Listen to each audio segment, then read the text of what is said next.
is up? Change these chat filters, all messages. There we go. All right. Make sure we got our anvil in the right spot. Good enough.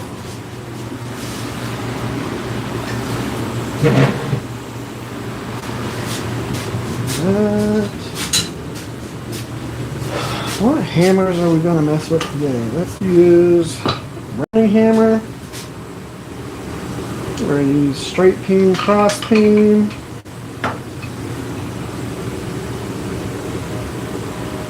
This should be the bulk of what we need for most of this. I'll probably use a whole bunch of other ones as we go. Bob, what's going on? How you doing? I like the that blade that you've been working on. That thing that's an awesome looking build, man. I've got a 7-inch long piece of 1/4 inch by, so 1/4 inch thick by 1.5 inch tall, 80 CRB2 in the forge right now. We are going to, what's up Ryan? We are going to forge kind of like a chopper. And I think I'm going to do full tang, kind of like a bolo-esque chopper. And probably take us about 1.5 hours to forge this, which is cool with me. It is 80 degrees in the shop. Feels fantastic. It's kind of cloudy and whatnot outside. I got fans going. Everything's feeling good in here. So we're just going to be working. We got the Texas Farrier Supply anvil, my Trenton anvil. I'm going to be using a little bit of both of them in this. We're going to be using all of our hammers by 2 Basterds, Texas Smithy and Supply. They're of course the sponsor for these live streams. They're the ones that make this possible. Same thing with Texas Farrier Supply. Ooh, I just took on another channel sponsor. Show y'all something. Look at this guy. Heat treating oven. That thing is absolutely awesome.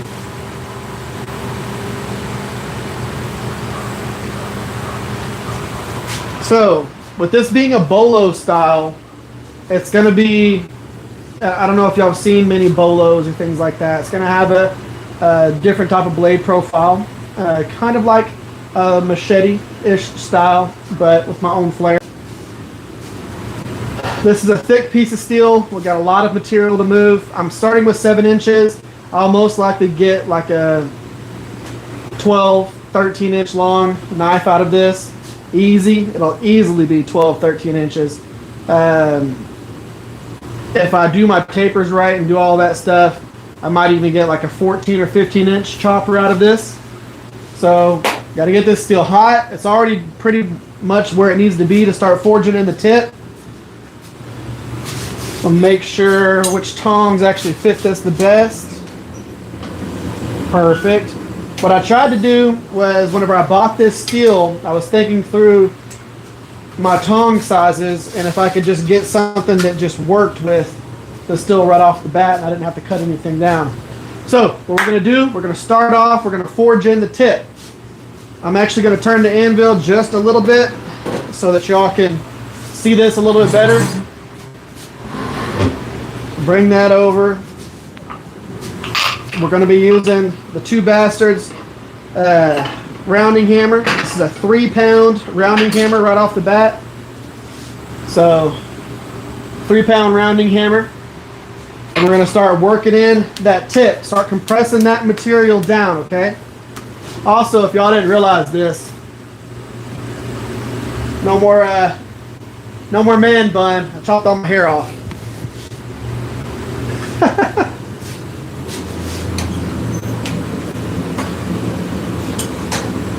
Let's just get a little bit of profile in on this. Come in. Start smashing it down.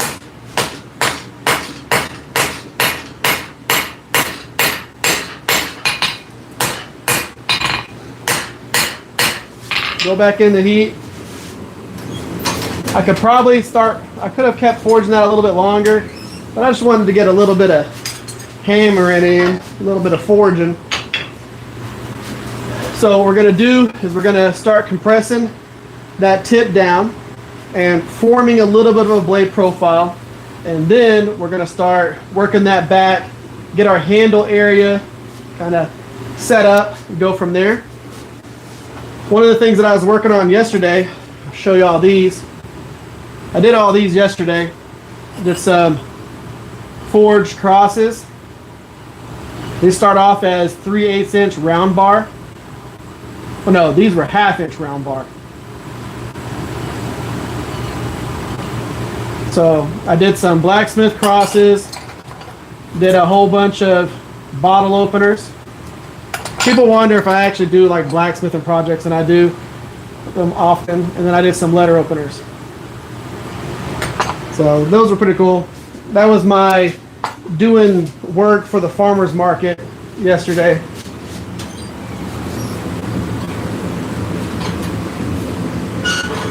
I do a farmer's market every other weekend, and I like to make sure that I have projects for those.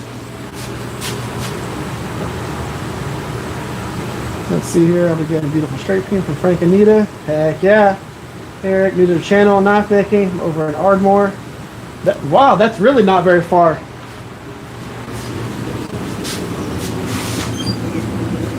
Okay, so on this next heat, what I'm going to do is I'm just going to start blasting away on this, okay? So I'm going to use the other anvil, so I'm going to zoom y'all in just a little bit. I know it's going to be a little shaky just for a second. Bear with me. Another anvil. So this anvil is I absolutely beat the heck out of an anvil. And that's not because I don't like the anvil. It's just, it's 170 pounds. And everything that you do has a lot of weight behind it. So we're going to work on that tip and just really blast away at it.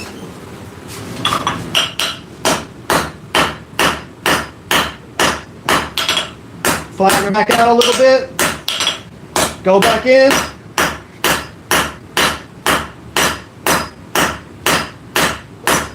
Flatten it back out.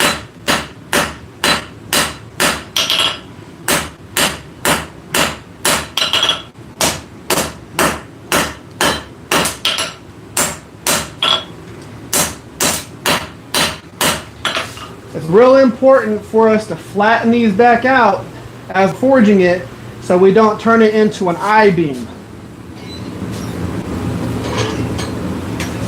The last thing you need is a cold shut.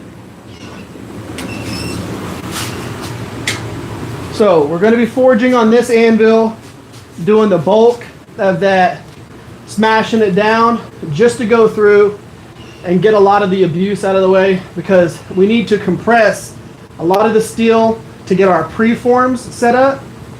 I'm using this anvil for that. Whenever we start fine-tuning everything and really working on it, we're going to switch to the Texas Farrier Supply anvil.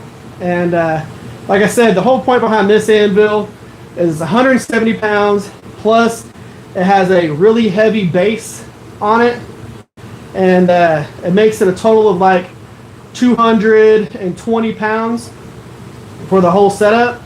And it just puts a lot of mass in between the hammer, well, underneath the steel, so it puts the steel between two bigger masses. Now, with a 3-pound rounding hammer, I can do as much work per hit as my power hammer that's over here that has a 40-pound ram, because I'm able to bring this down and hit the heck out of it, versus my power hammer, which drops a 40-pound ram.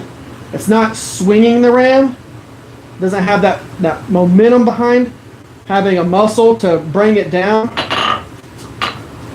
So I can actually do a lot of movement with this. The nice thing about the power hammer is it doesn't make you have to use your arm. As we get heat built up in this, we'll be able to start forging quicker and quicker.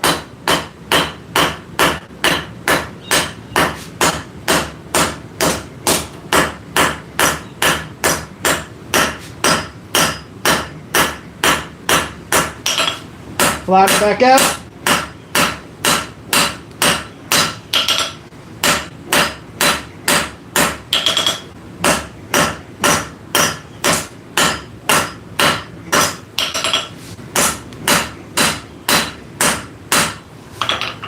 And what we're doing is we're just taking this and drawing it down, creating the tip. Now, of course, this bottom section's our cutting edge. This is our spine. This is one of the preforms that we have to go through. One of the things that y'all will learn if you ever get into this type of hobby is the amount of time that you're focusing on preforms. You need to get the material moved to its spots so that you can then refine those profiles. So your preform profiles are what is going to decide what type of knife you're making. If I forge the tip a certain way, I either get a drop point camp knife, or if I forge it slightly different, I get a clip point buoy. It's all about how those preforms work so that when you start doing your distal tapers and you start doing your bevels, it turns it into the knife that you're going for. So we got to get all of our preforms, so our blade preform, our handle preform, get all that material shifted to their own zones so that we can then refine those profiles and make the knife that we're trying to make.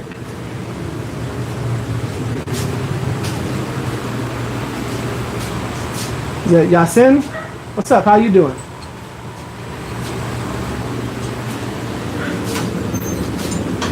All right, let's grab this out. Work on that just a little bit more.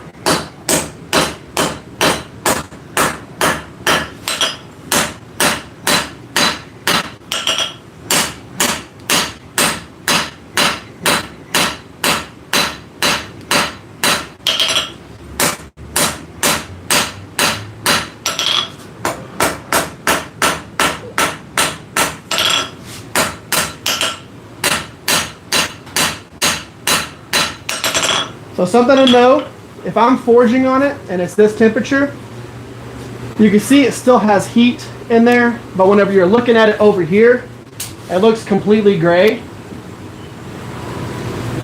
Still has heat. But at that lower temperature, all I'm doing is I'm just getting it back to 1/4 of an inch thickness. That right there is plenty for our tip. So now what we need to do is decide where our handle is going to be. And I know that I need about come over here, it's a little sharper. I know that I'm gonna need about 1.5 inches for that handle, maybe about 1.75 inches. So I'm just putting a little dent in there, a little notch right here. So I know exactly where my handle material is gonna be. And I will be doing a distal taper on this for the handle.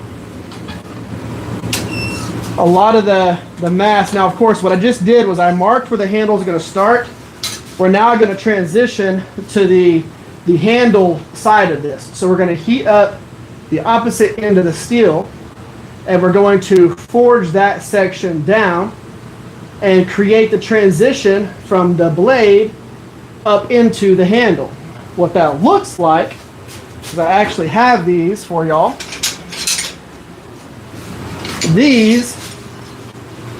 All of these are the processes. We forge in our blade preform, put a little notch. That goes to this. Where we have our blade preform, we forge that notch all the way into here. That goes to this.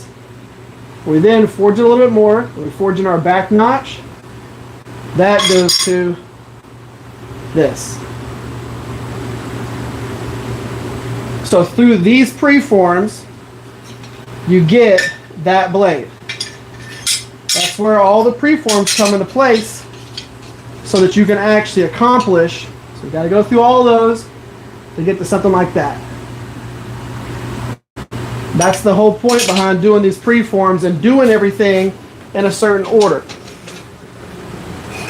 So that's the same thing where if you wanted to forge something like that right there,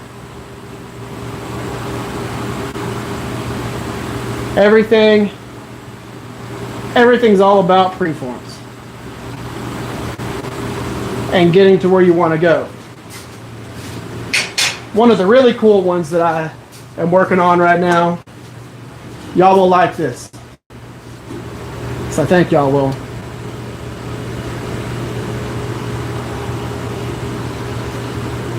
So that is a wakizashi that I'm working on. Elias and Prof, how y'all doing? This one's going to be a really cool project with the way that I'm doing everything on it. But that is a nice wakizashi. It's actually forged kind of like a dagger. So there's a bevel that comes to the spine and a bevel that goes to the blade. We did this on one of the live streams. I forged that one. That one's going to be really cool. I think it's going to be a cool process. I will be uploading as we go with that particular build. Okay, we're about hot enough to start forging this handle area. I'm going to switch tongs. So with that particular blade, I will be posting that on my daily uploads that I do with the shorts. Okay, let's get a little bit of forging on this handle, at least start it. We're gonna come in here, hang the blade side off of the anvil, do some half on, half off hammer strikes.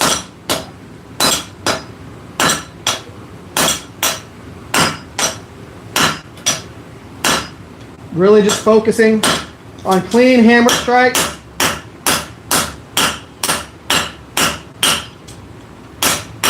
As we create that transition, what's going to happen is everything from here forward is going to be blade. Everything from here back is going to be handle. And you might be looking at this going, how is that supposed to turn into a handle? That's plenty of material for a handle. So on my like this, they can be simpler handles like this right here. This is one of the profiles that I sell on my website. So that right there is one of my choppers. So that material will turn into a handle at least this big. Okay? So now, it's only going to take another about 45 seconds for that to heat up. This is very thick steel, so it takes a little while. Julio, what's up? How you doing? That's a nice butter knife. Yeah, I would say that one over there is a really nice butter knife. This one right here, I'm really looking forward to finishing this one.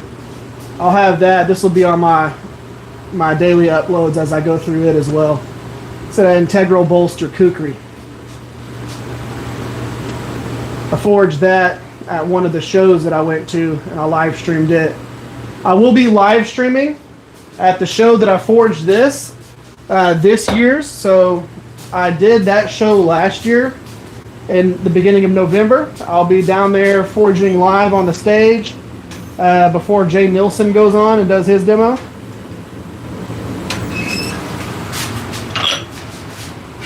Back onto the edge.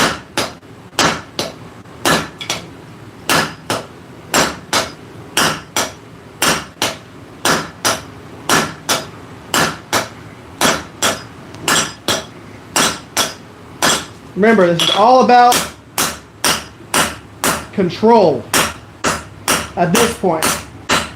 All about hammer control.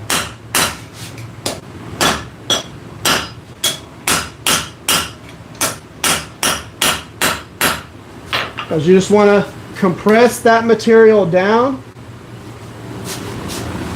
And this is probably one of the most aggressive parts of this. So it's one of the most aggressive amount of compressions because you got to get that what was a rectangle that's 1.5 inches tall forged down to about 3/4 of an inch. So we've got to decrease this by at least half in order to get it where we need it to be. So we're heating that back up. That's going to come back up to temp. We're going to compress it down some more. The cool thing is, like I said, as we get the material moved to where it needs to go, these heats will be a lot faster. So once we thin the material down a little bit and we start making it into our more knife profile, the heat is going to build up faster because the material's thinner. Right now it's 1/4 inch thick. It's a very thick bar. To give you an idea of what we typically work with. So, like if I was making a chef knife,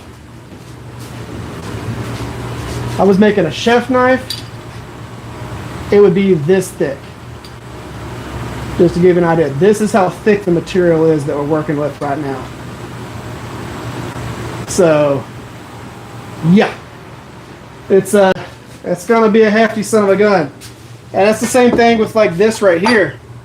I've got this 5160 bar that I'm gonna make a couple of swords out of. It's 3/8 of an inch thick. Absolutely, just a beast of a piece of steel. But I got some swords that are gonna be coming out with those. All right, let's go ahead, get back after it.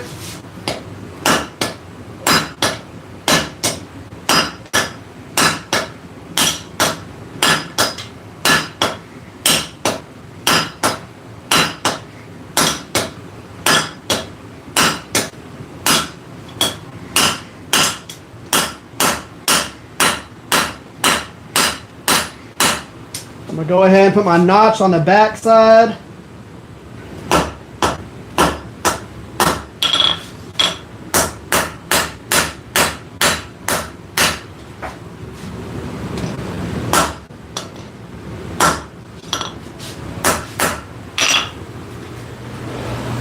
This is just the notch. It's going to be the back side of the handle.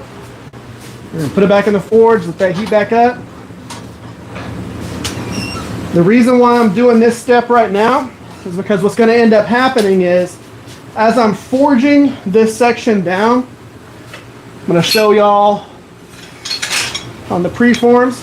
So, as I'm forging this section in, because that's the step we're working on, this step, because you have this huge mass back here, kind of need to get some of this out of the way. So I'm going to forge this little bit of a profile right here, just to get a little bit of this out of the way, and it lets me forge a little bit more fine-tuned in this area as opposed to creating this huge wedge that's right there. So we're going to heat that back up and get that material kind of out of the way.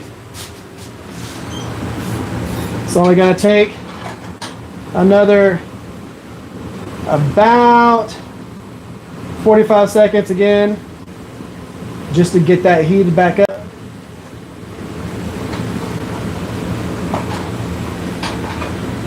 The only thing about 45 seconds when it comes to live streams is people feel like 45 seconds is like 3 minutes.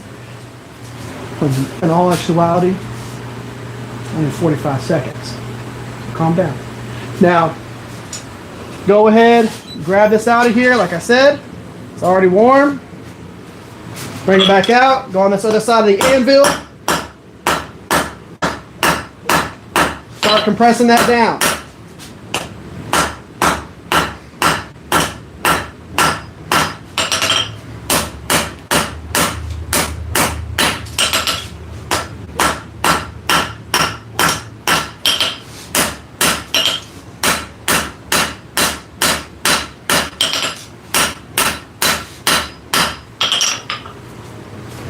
Now, we have that out of the way, and you can kind of see a small handle profile now. All right. So now, we can take that, heat it back up.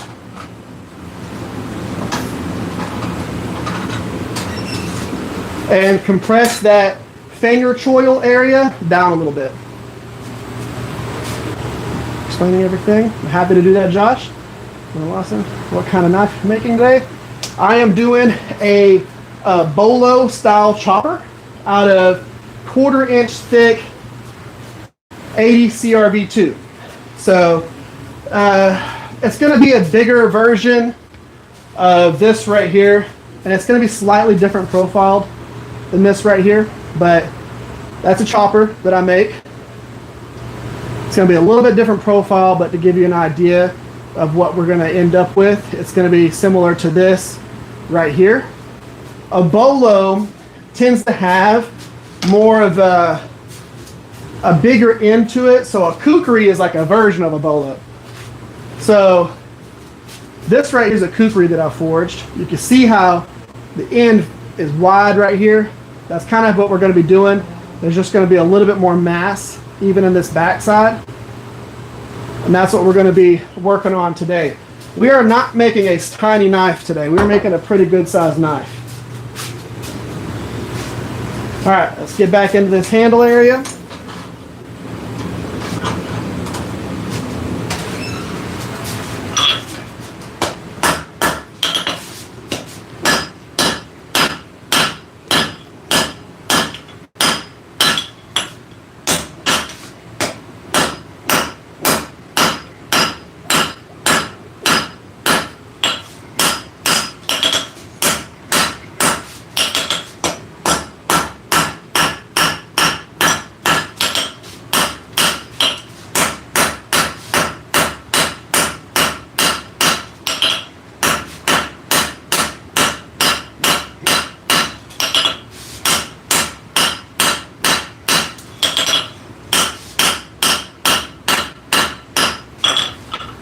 Okay, so that handle right there is going to get expanded or lengthened as we go through and do our distal taper.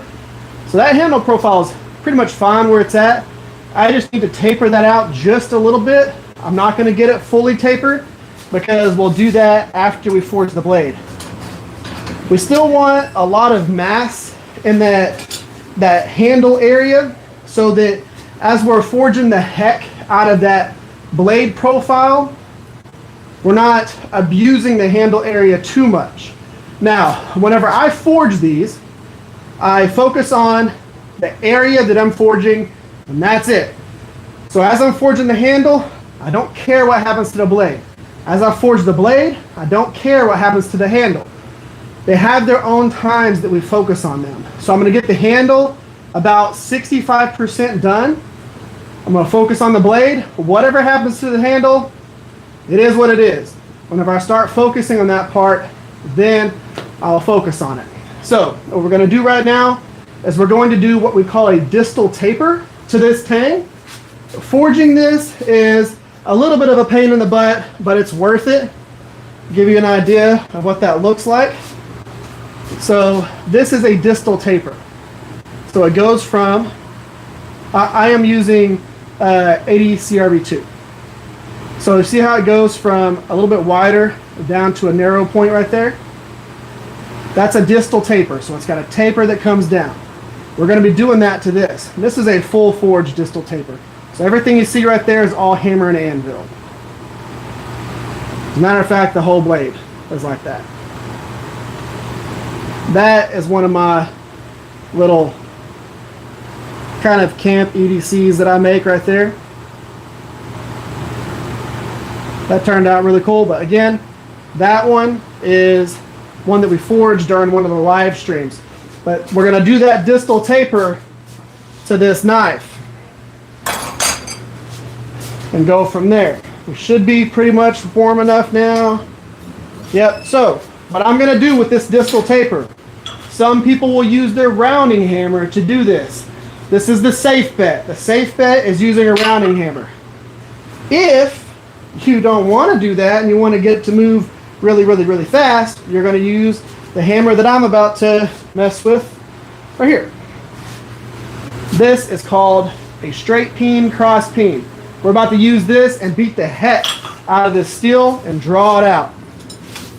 What this is going to do is it's going to create a whole bunch of peaks and valleys on here.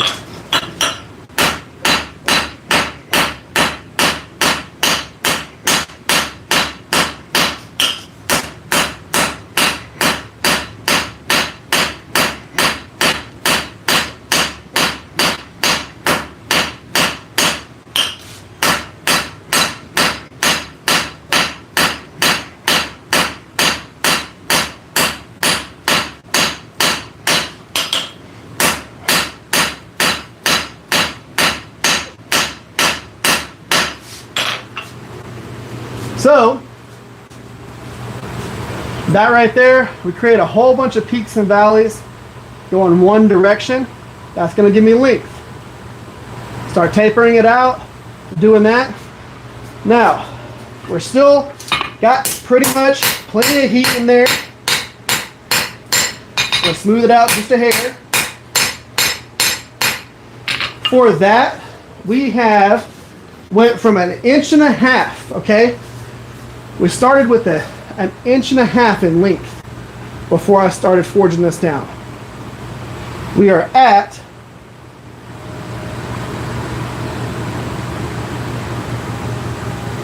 about 3.5 inches. So we went from 1.5 inches in length to 3.5 just by doing those processes.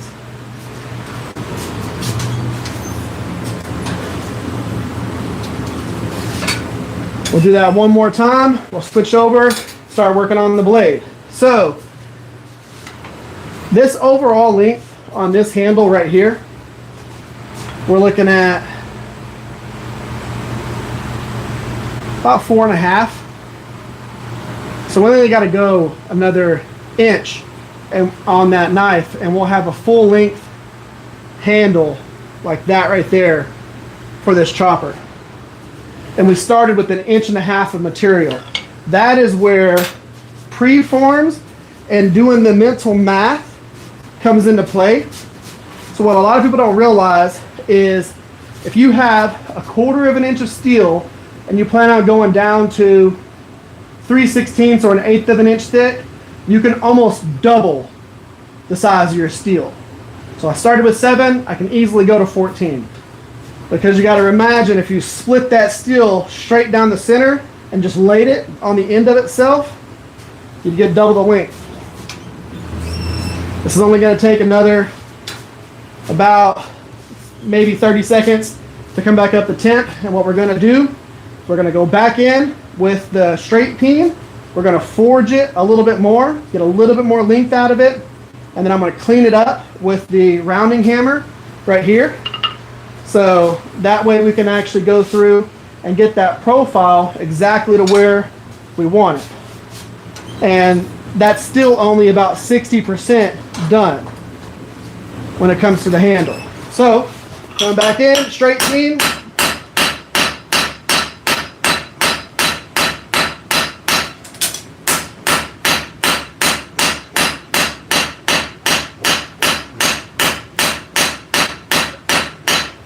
Even on both sides, and we flatten. Then we profile.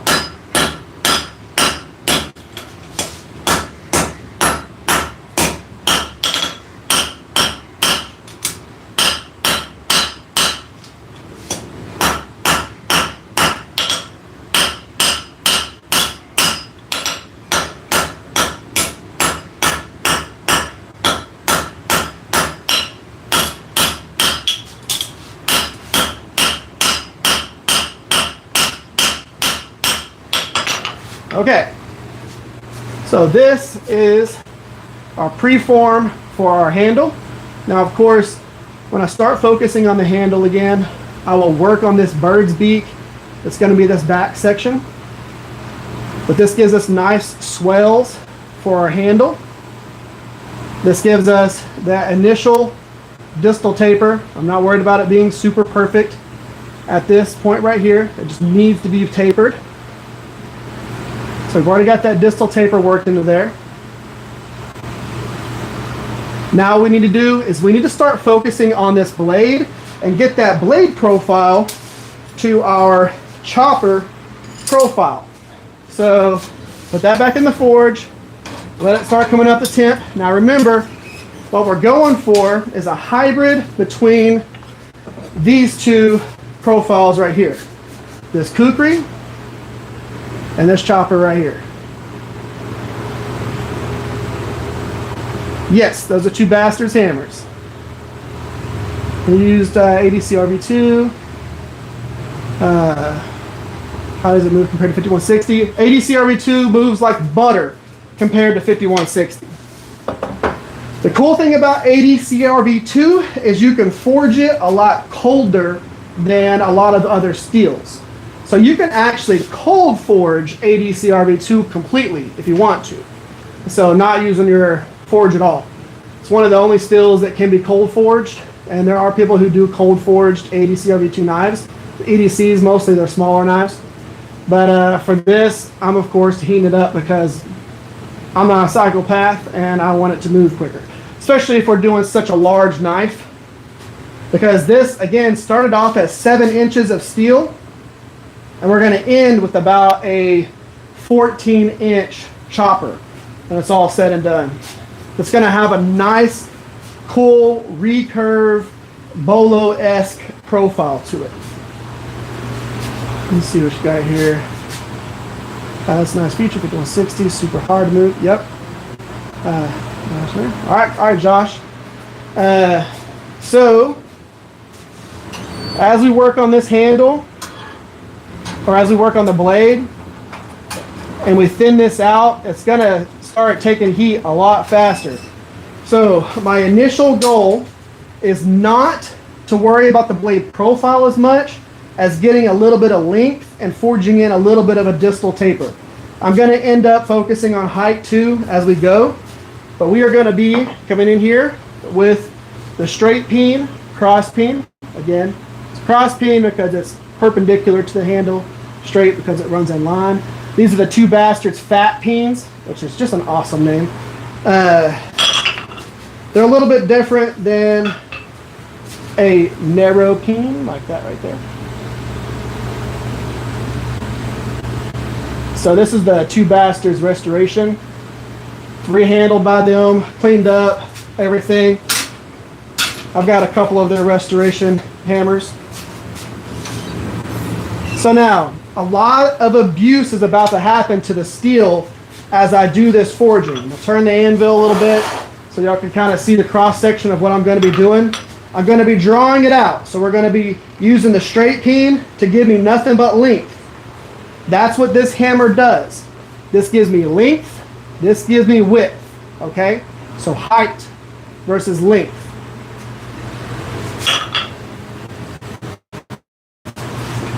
We need the steel nice and hot for what we're about to do because we're going to be beating the heck out of it.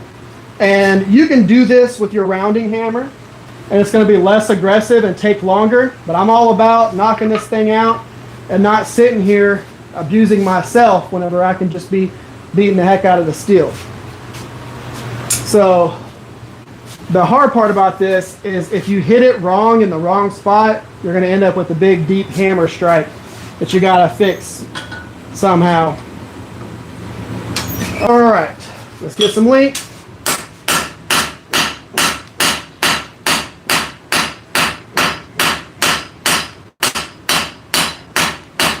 Even on both sides.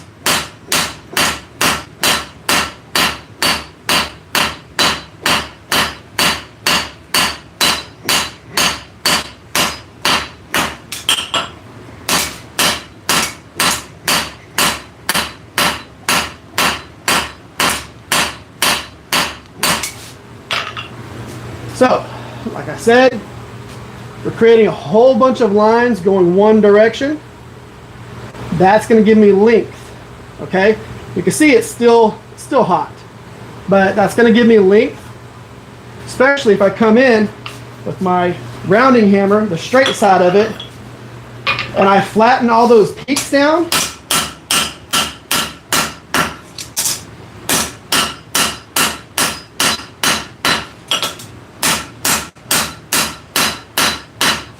That's going to give me all length. Because what ends up happening is, as you forge those valleys, as you forge the valleys boom, down into the steel, you end up with the valley and the peak.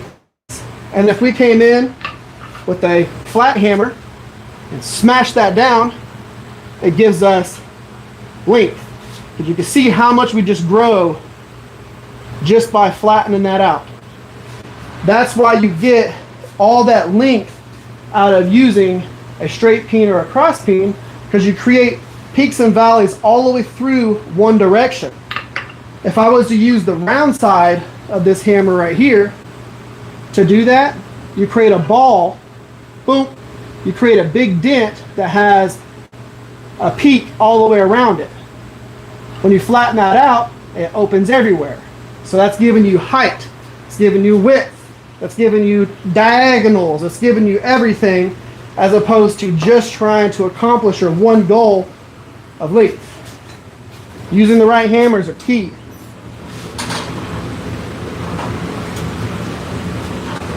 I'm really excited about getting this thing down to about just over 3/16 inch of a thickness and drawing out those bevels a little bit, because at that point, whenever I'm done doing my little explanation of what I'm doing, it's already going to be hot, and we're going to bring it back out, we're going to be forging it again.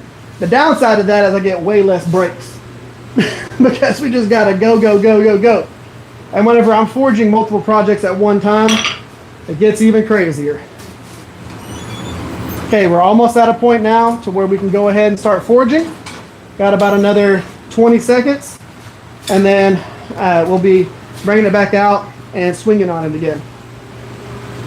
Pavel, what's up? Daniel, what's up? How are you doing? If y'all are working in y'all shop or y'all are doing projects, even if you're not in a shop, let me know what they are. You could be knitting a sweater. I'd still be interested in that. All right, let's get this back out. Length.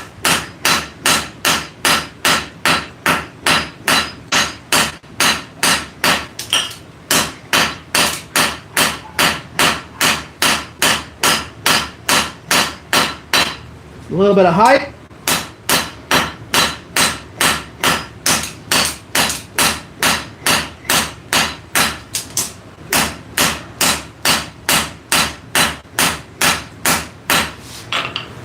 On the next heat, what I'll do is I'll do a whole bunch of hits this way. I'll get a little bit of height, and then we'll go back into length. I want to thin the blade out just a little bit more than where it's at right now, so that we can start going through the heats faster. So I'm going to get just a little bit of height. I don't need much for this blade because I'm going to get some of that by default as we go through, so y'all aren't just seeing my head chopped off the whole time. I'll move y'all up just a bit. So as we come through here and we forge that height in there, we're going to thin the steel out. What we're going to do is we're primarily going to focus on the lower portion of it. I'm not going to be forging on the spine of this. So as we come in and we're working on this profile, working on a loop knife, heck yeah. So instead of, I'm not forging in this area here, I'm hitting all of these strikes right down here for the most part as I'm building the height, because that's going to give me a little bit of bevels by default as well.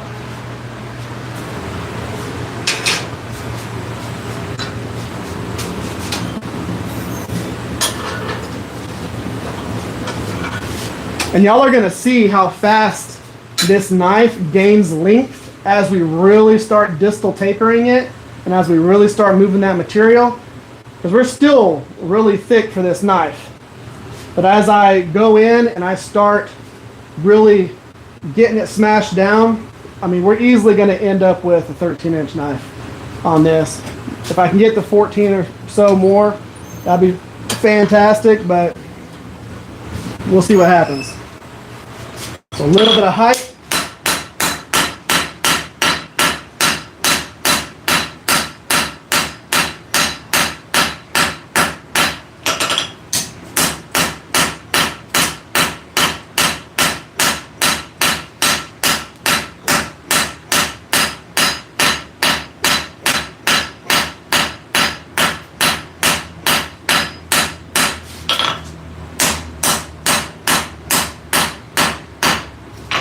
Right now, we are at 10.5 inches. So we went from 7 to 10.5 right now. And you can see all the different little crazy lines we have going on in there. We are still very thick. We need to take a decent amount of that thickness out. Even though this is a chopper, choppers for the style that we're going to be doing can easily be only 3/16 of an inch thick. You don't need 1/4 inch thick, 1/2 inch thick, 3/8 inch thick choppers. With our heat treat that we're going to do on this, 3/16 is plenty thickness for a chopper. You want it to still be able to cut through things easily. On the projects I've got going on these days are drywall. Lots of drywall. Porch setup. Pop, take your perspective. What are you doing? How you doing? So with these, my primary focus on a lot of my projects are all of these blacksmithing projects right here. Doing crosses and bottle openers and letter openers and things like that for our local farmers markets.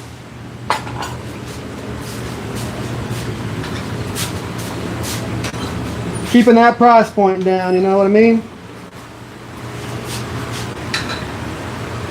I'm going to turn the PSI up a little bit on this. I had it running at about 4.5, 5 PSI. I turned it up to 9 PSI. This should get this hot quicker. You don't want it to be too hot because you can get a ton of decarb with ADCRV2. You can burn it out. So if I had that thing pumping at 2200 degrees and I had it in there for a little bit too long while I was doing a discussion or explaining something, it'll get it too hot.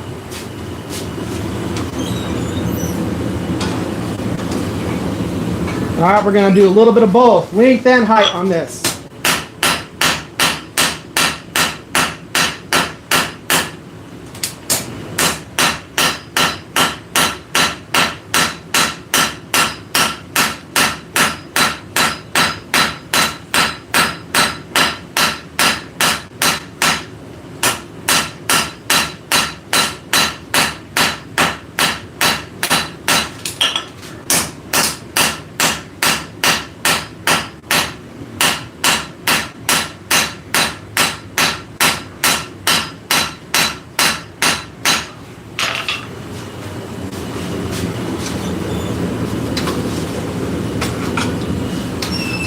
That higher temp, we're going to start heating up really fast. So what I'm going to do on this next heat is I'm going to switch back to my rounding hammer and I'm going to flatten all of this stuff out, adjust my profile a little bit, and then keep going from there.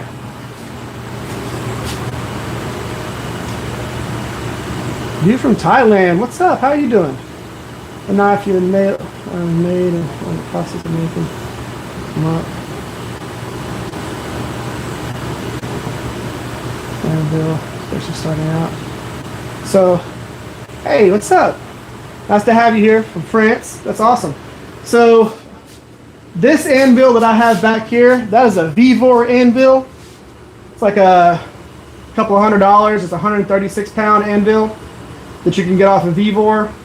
The Doyle anvil from Harbor Freight, it's a fantastic anvil. A lot of people have done reviews on it. Just don't get this horrible Harbor Freight anvil that has that really stub nose, useless horn on it. And yeah, when it comes to stuff that I've been working on lately that has me fully hyped, it's this Wakizashi right here. I can't wait to put the actual handle on this. From Italy, what's up? Nice to have you here. So that's a Wakizashi that I made on one of the live streams.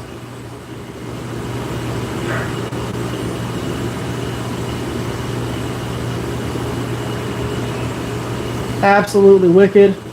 And so that'll be one of the ones that I've got that I'm just super hyped about.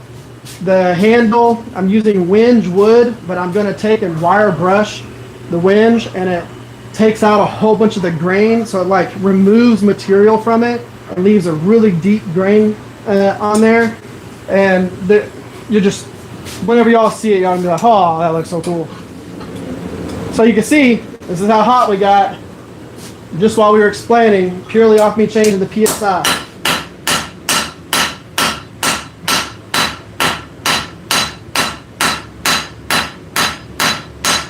Okay, we got to start making our end a little bit taller.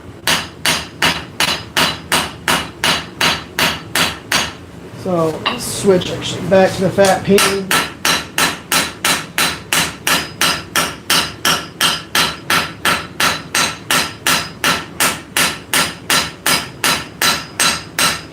As I forge this down, I just want height in that front area.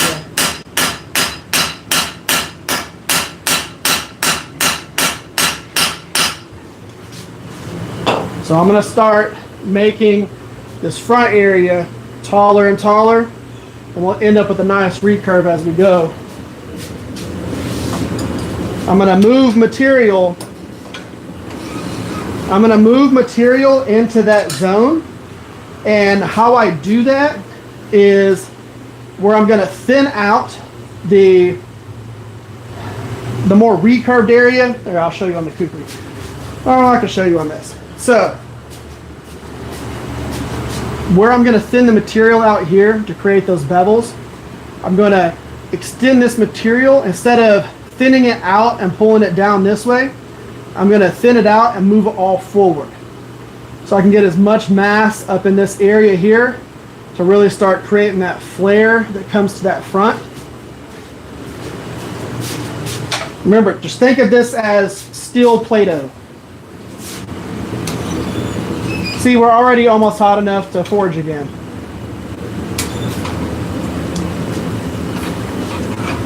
Because I don't need a ton of height at the finger choil area. So in this area here, I don't need a ton of height in that area. So I just need to move the material out this way. I'm already almost at the height that I need. And I'll get more as I forge in the bevels. Just popping to say hi. Awesome to have you here as always, Matt. Matt's awesome.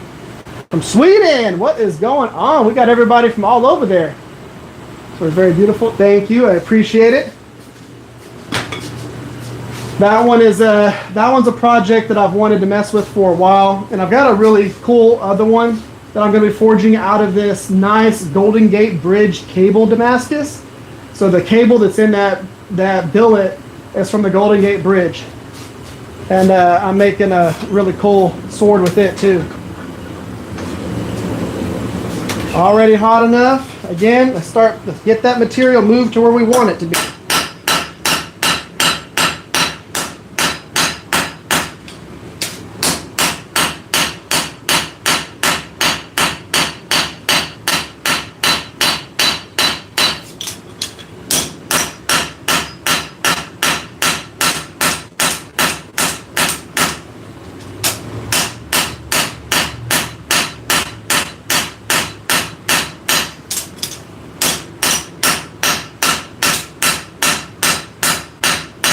So these particular hammer strikes are going at an angle this way, and we're moving that material down into that body. Same thing, we're going this way, moving that material down into that body.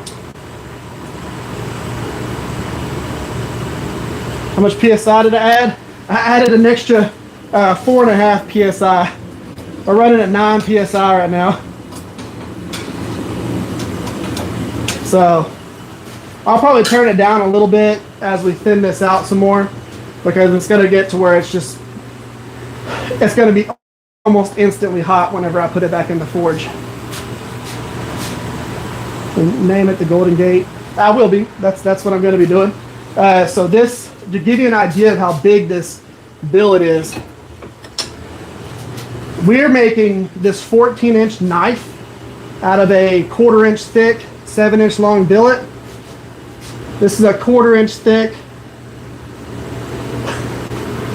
like 22 inch long Golden Gate Bridge cable, Damascus. You can see the cable kind of swirl in through here.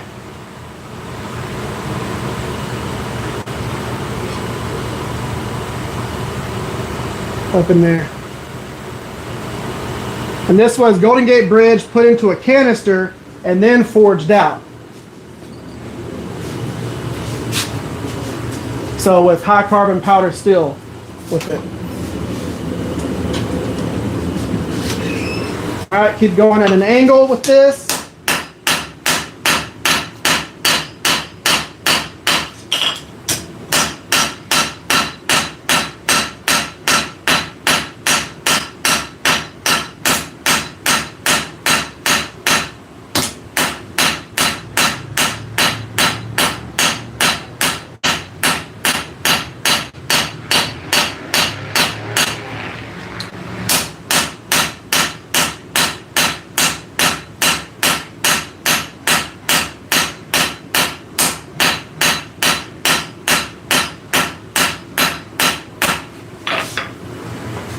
Still got plenty of thickness. We're starting to flare out that end.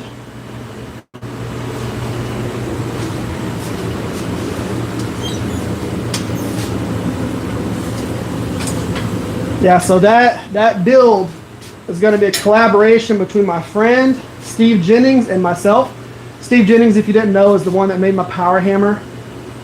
And I've got a Revolution grinder by Brian House that he's making as well. But yeah, a power hammer right there. Steve Jennings is the one that made that.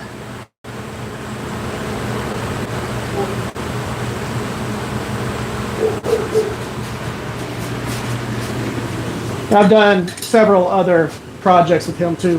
But whenever I pointed that back at the anvil, I turned it at an angle. There we go. Like, y'all wouldn't really be able to see that it's that much of an angle, but I can always tell.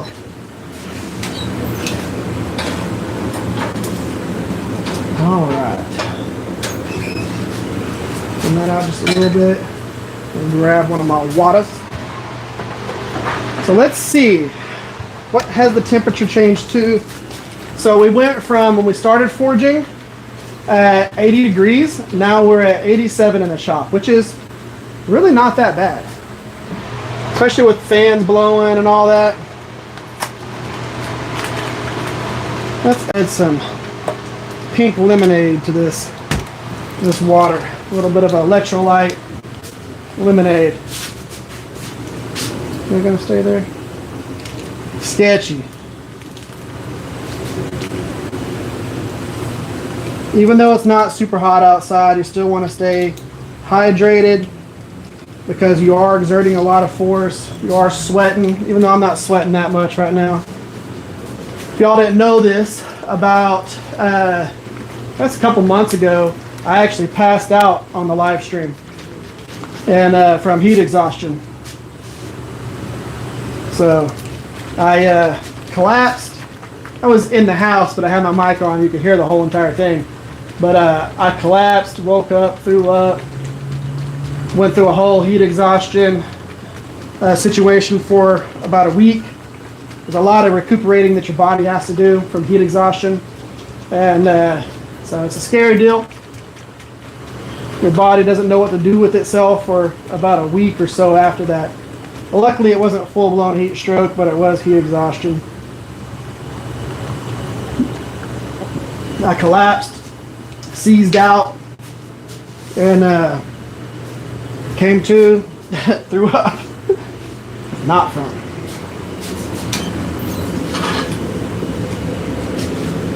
All right.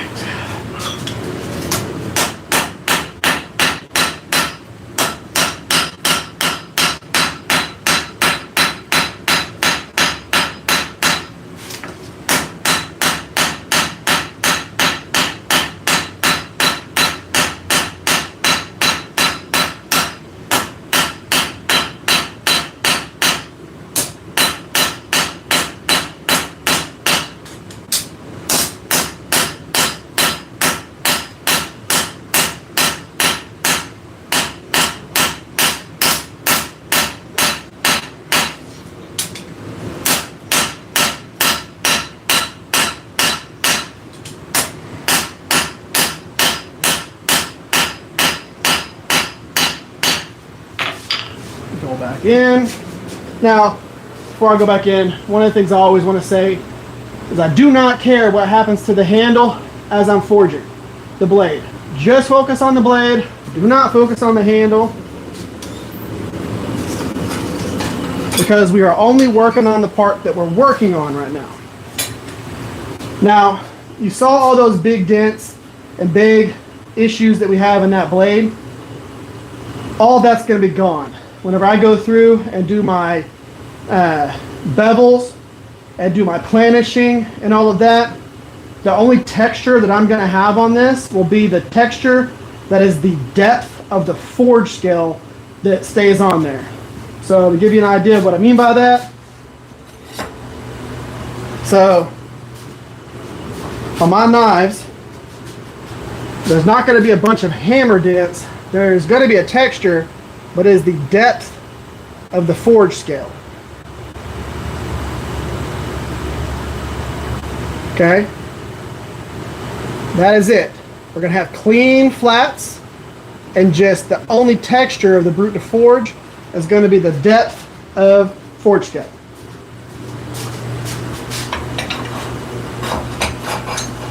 That is how you know someone took their time and gave you a nice clean knife. Now, for some knives, people want the extra texture, so I'll go a little crazy with the depth on there, because they want that, they request it.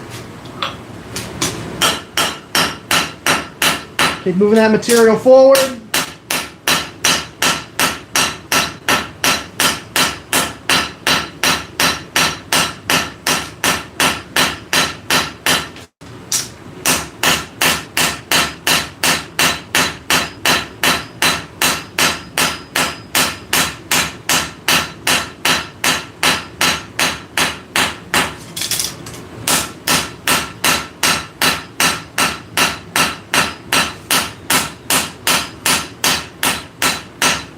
And if preform will tell you anything, just want y'all to know that, again, my goal was to have this flared out up here. I haven't reprofiled or done any bevels other than the forging with that cross peen, straight peen. I have not profiled this at all. You have not seen me one time take this and put it on its spine and correct this profile to get our bolo-ish profile yet. I've only done this purely with hammering on the flats. So I'm directing the flow of the steel into all of its zones with just using the right hammers, okay? Just moving this material down into this zone by the right hammer strikes. And then, as I'm forging this and I'm getting bevels, it's because I'm forging it, I'm getting bevels because as I'm hammering, I'm angling it towards the cutting edge, all the way down. I'm not hitting it 100% flat. I'm slightly bringing this up, and I'm compressing primarily the cutting edge and moving it. It's the reason why my spine, even though it has a distal taper, is still pretty thick versus my cutting edge, which is thinner.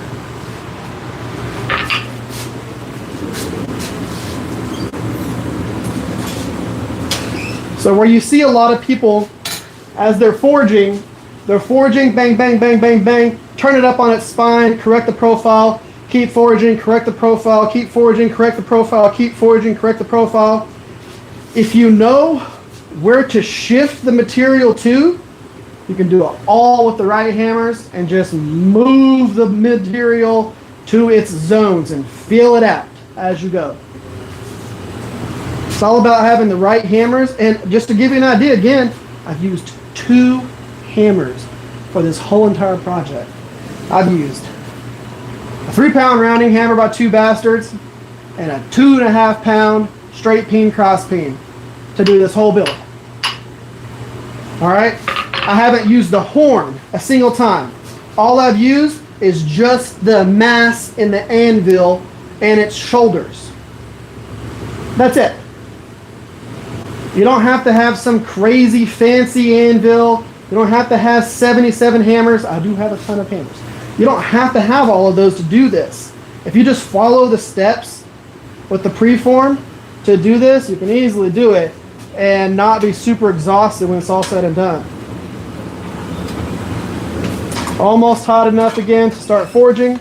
So one of the things that I see, and I wish people would stop doing, is whenever they're working on this phase right here, what they will do is they will take the spine of this, put it on the anvil, and they will forge this profile coming from the top here.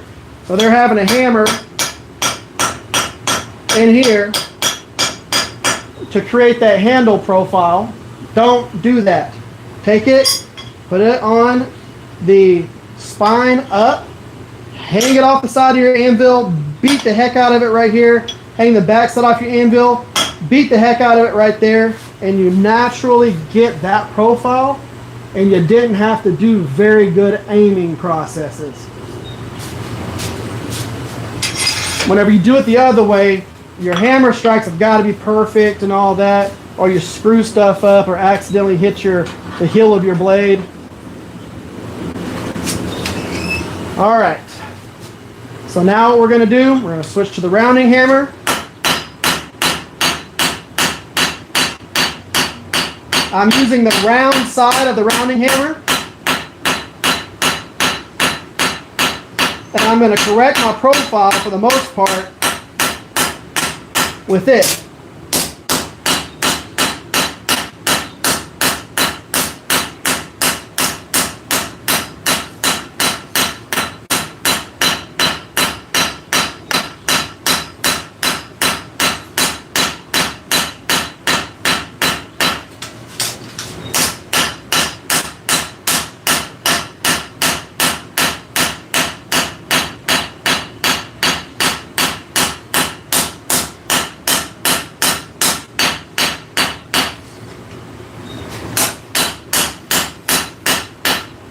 So these were all doing hammer strikes with the round side of that hammer and just focusing on this cutting edge, focusing on forging that spine down a little bit. Our cutting edge is nice and thin. Our spine has that distal taper. You can see how thick it is here versus down here. So that taper that goes up into there. And see you later, Matt. So what I'm going to do now, I'm going to go back in the forge. We're going to heat that up. We're going to switch anvils. So we've been using my anvil where I can just beat the heck out of the steel for all of this. We're going to switch anvils. Take this anvil, roll it out of the way because I don't need it for the rest of this. Move it out of the way. Put your stuff on wheels. Makes your life so much better. Let's see about zooming y'all back into there. So we are going to be using our Texas Farrier supply anvil, the one that's designed by Jay Nielsen. We're going to use this to do all the rest of the cleanup, all the rest of the adjusting. We're still going to be using our cross peen, straight peen as we do this. So the goal is we're going to get that blade brought back up to a decent temp. It's not going to be too hot. And we're going to go through and profile that blade just a little bit, flatten it with the flat side of the rounding hammer. And then we're going to go back to the handle side and really refine that handle profile and have it from there. I feel like I can zoom y'all in just a hair more. Let's go about right there. Let me shift it down just a little bit. Yeah, there's all me. Now you can get a better view of the anvil. So we don't need this to be super hot because we're going to be planishing and slightly profiling. So come in, slightly adjust the profile.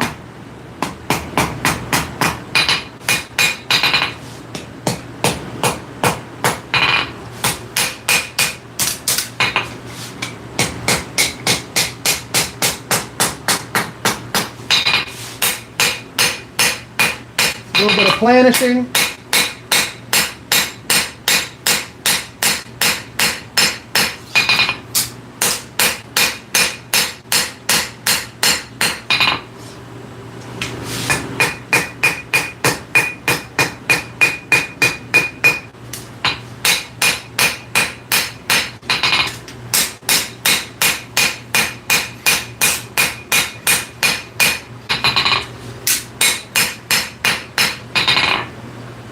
You don't want to forge ADCRV too thin, ADCRV2 too thin, because you get decarb whenever you go through and heat treat it.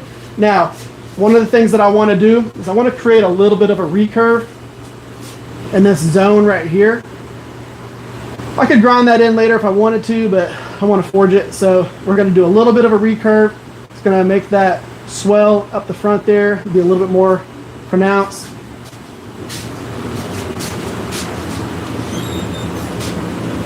We're going to heat that back up primarily in that zone. The reason why I want to do this before I finish the handle is because I'm going to get a lot of movement in that spine area and the handle area as we forge in this recurve. Because I'm going to have to, if we move material somewhere, it's got to go somewhere else. So it's going to adjust the overall profile. Even though I'm only going to move it in about 1/4 of an inch, that 1/4 of an inch has to go somewhere. So you want to do it now. From India, what's up? How are you doing?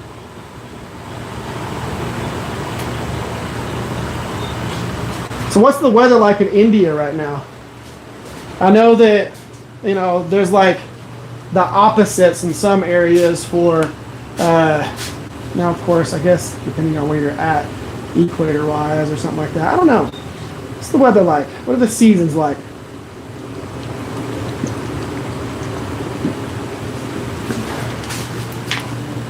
I know there's certain areas where the seasons are reversed. Where it's summer here, it's winter there.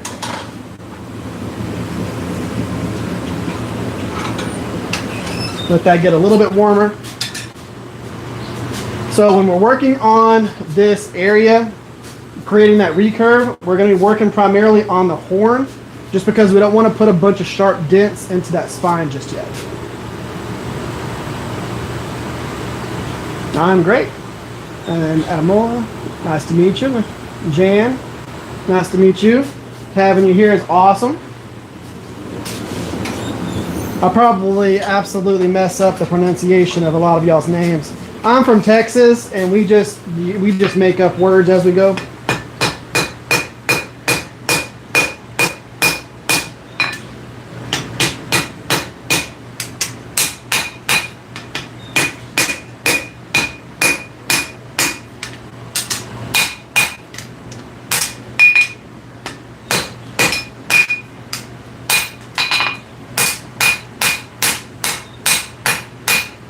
You need to make sure you're flattening it out as you go. But you can see we're going to start compressing this area. It's going to make this spine section a little bit wider. I'll be able to move that material into a different zone, which will create my arch. So one of the things that you'll have to know is whenever I'm forging, whenever I do my arch, I'm going to do a lot of that with the spine material. If you remember, a lot of times whenever I'm focusing on where I'm hammering at the initial phase, a lot of that is towards the cutting edge and not on the spine.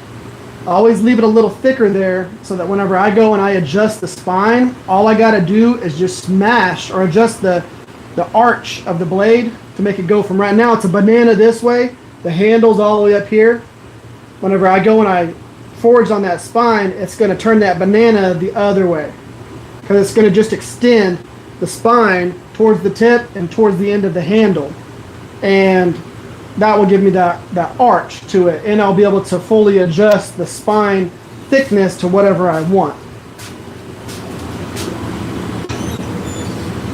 But I always leave that little extra thickness in those zones so that I can decide, do I need a little bit more height? Okay, I'll pull that down to the cutting edge, or I'll move the spine up just a little bit, or if I have an awkward zone that I need to fix, you can move that material wherever you want with the right hammers. We don't want this super hot because we're just trying to slightly modify it.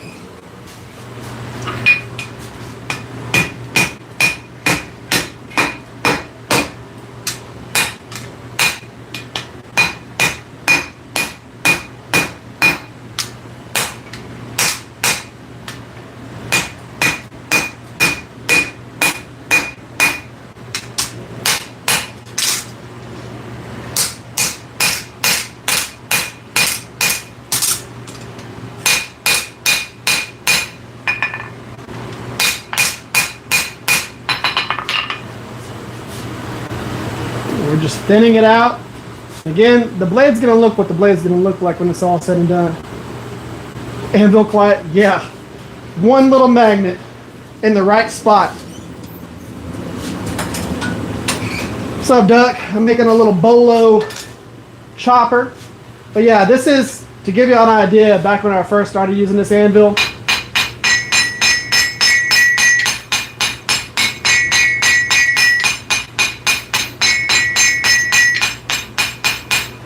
that is how big of a difference that magnet in that zone. If I move it somewhere else, it doesn't nearly quieten it near as much as it being exactly in that right spot.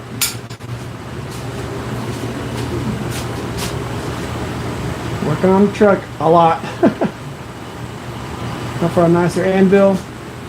The cool thing is, because Forged and Fire has calmed down quite a bit, you can find pretty decent anvils on Marketplace now for okay prices.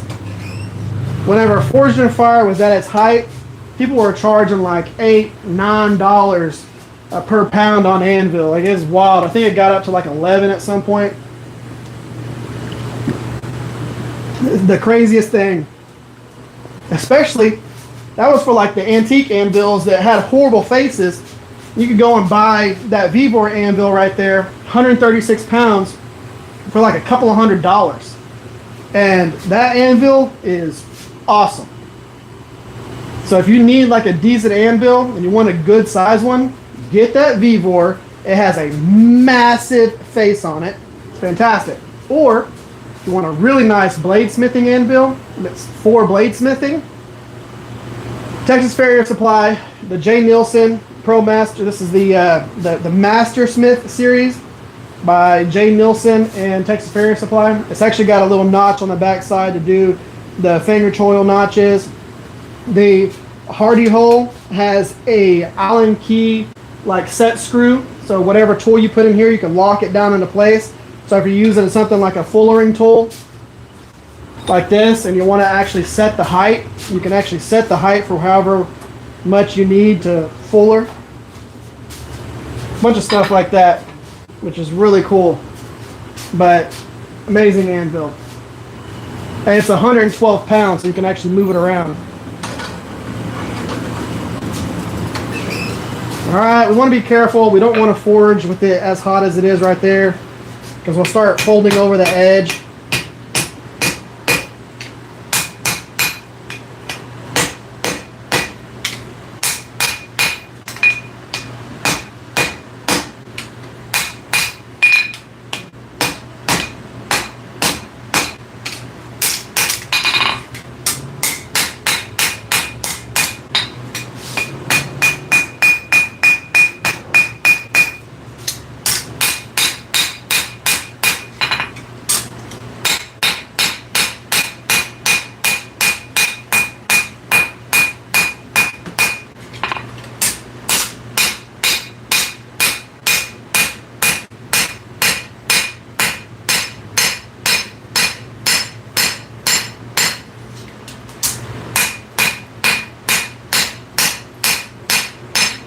A little bit of planishing.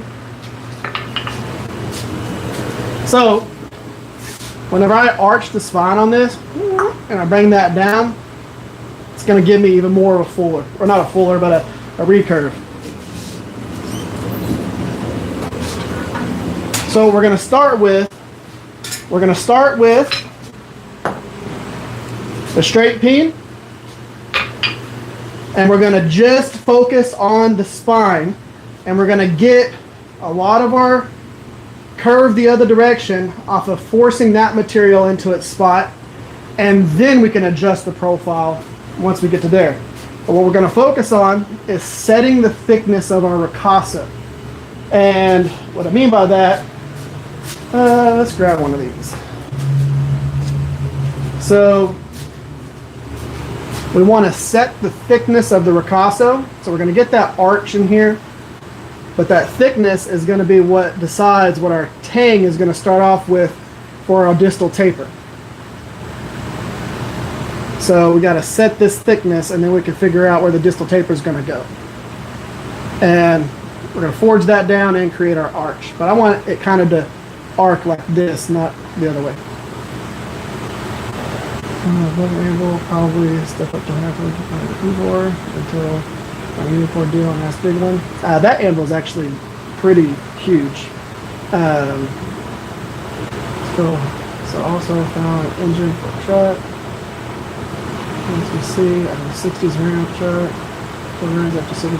That's pretty cool. Yes, it removes the weight and gets your balance where it needs to be. So once I put a handle on this and everything, it'll put this balance, instead of it being right there at the ricasso, it'll put that balance where my index finger sits, right about here. So that's what it's all about. It's all about getting the weight balance where it needs to go.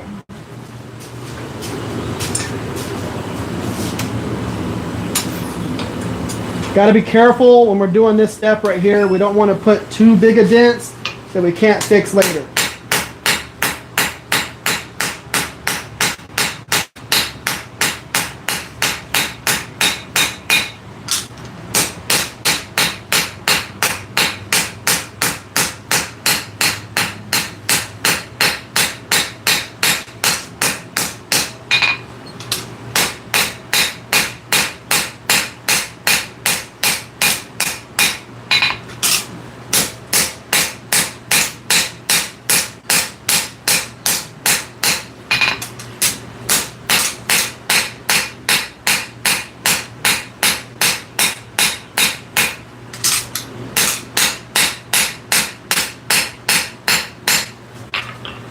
So just in case y'all think I'm forging it super cold, see how much heat is still in this zone? Okay. But you can see that I'm forging just in this zone right here, and look at how much of that banana we took out. Remember, it was whoop, all the way off over here before. Now you can start seeing that recurve start. I'm going to keep bringing that blade down as we go.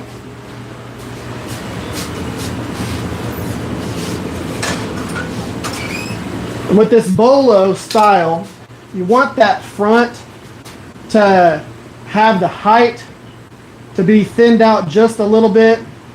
Now, some people do their bolos and they leave that front area pretty thick, and they do kind of like an apple seed grind on it, and like a convex. And I don't want that. I like the end of my bolos to be thinned out just a little bit. I bet that truck is really going to scoot. I want that thinned out just a little bit. I want a nice distal all the way to the end. After the heat treat and everything on this, I'll be able to chop wood all day if I wanted to with this particular knife. And still want it to be a little slicey. It's the same thing I do with like this kukri right here. You can see how much it tapers from here all the way to the front.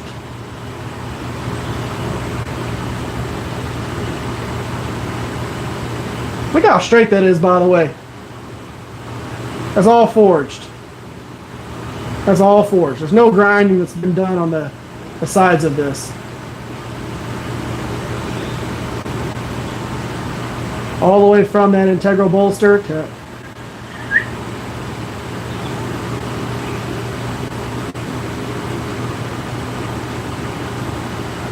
and that's got different bevels throughout here too. There's different types of what you would consider grinds, flats to convexes and everything like that. It's all forged in.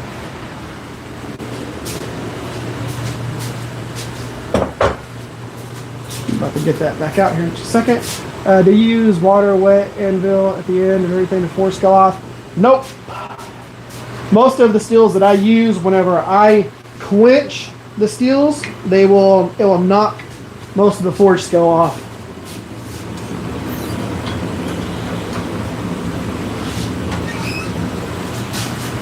But have I done that before? Yes.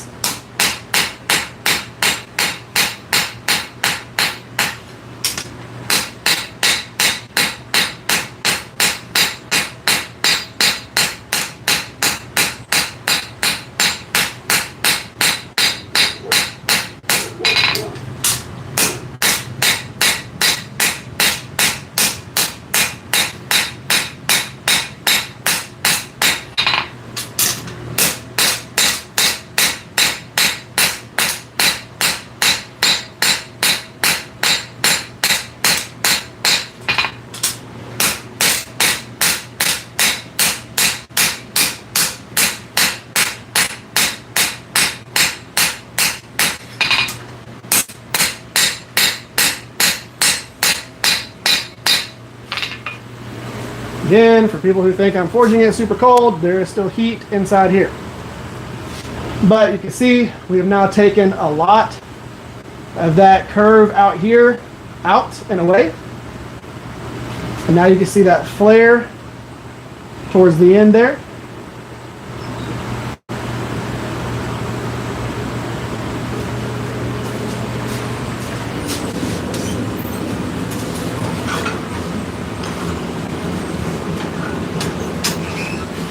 We'll heat that back up. We're switching hammers. We're going to go back to the rounding hammer. And we're going to clean up that profile, flatten all those dents that we just put in, do some planishing, do some adjusting, go from there. It goes for about 1,200? Yes. Yes, it does. But it's a very nice anvil for what you're going to get. A lot of the anvils that you could buy for 1,200 that are vintage anvils are anvils that have their edges all knocked off.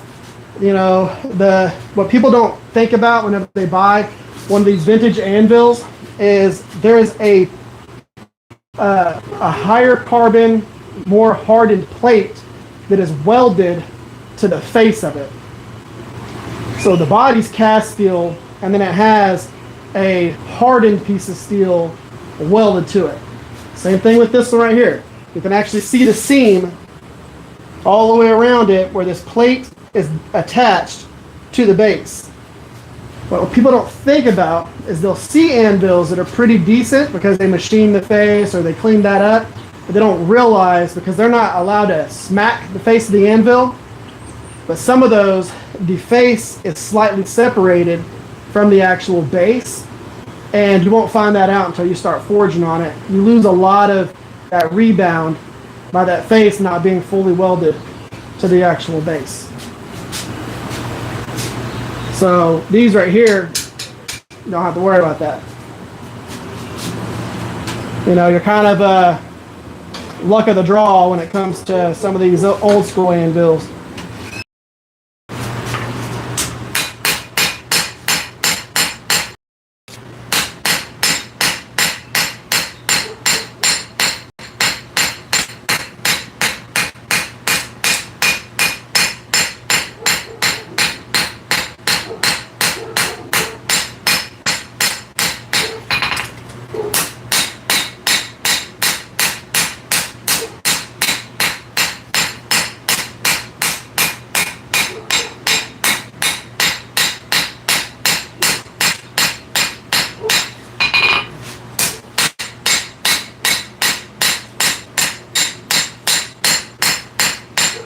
At this point, remember, what I'm primarily doing is planishing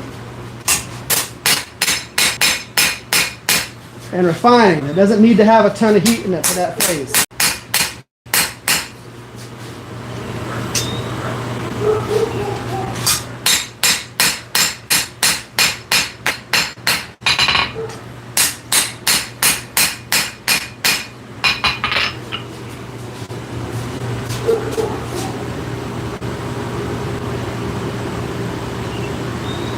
There's our blade.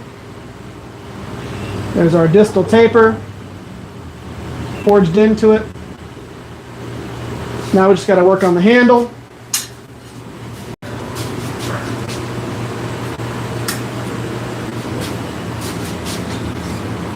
Fine tune it.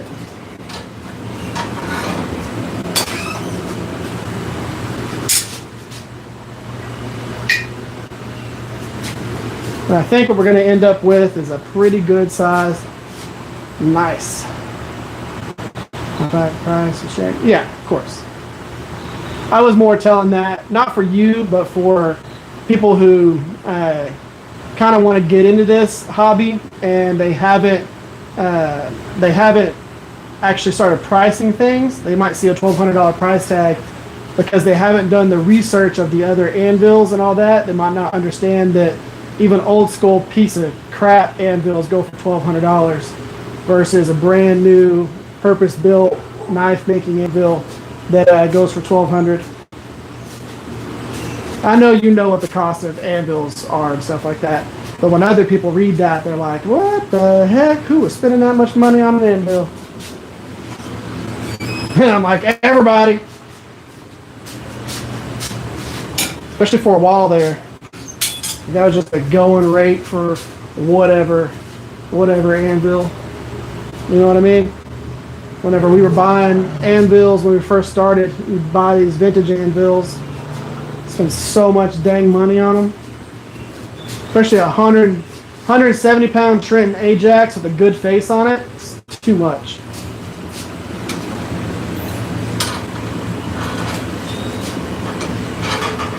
See, what I'm looking for is I want a 300 pound anvil, one of the big rectangle faces. That's what I want. 1,200 in, not done yet.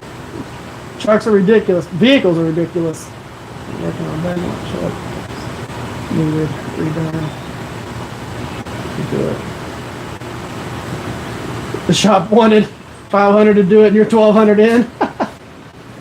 Sometimes that's the way it goes.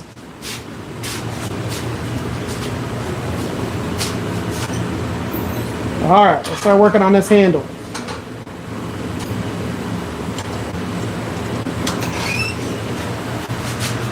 Elongate it just a little bit.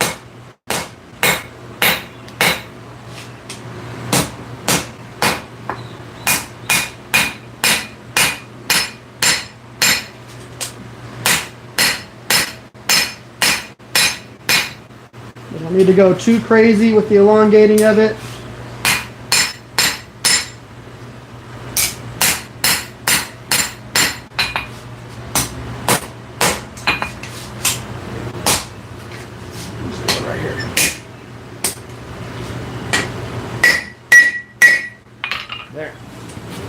I got a weird little rock on it and I was hurting myself here, like hit my stomach with the tongs and caught my pinky with that. So I was at a weird little angle and it wanted to move it around.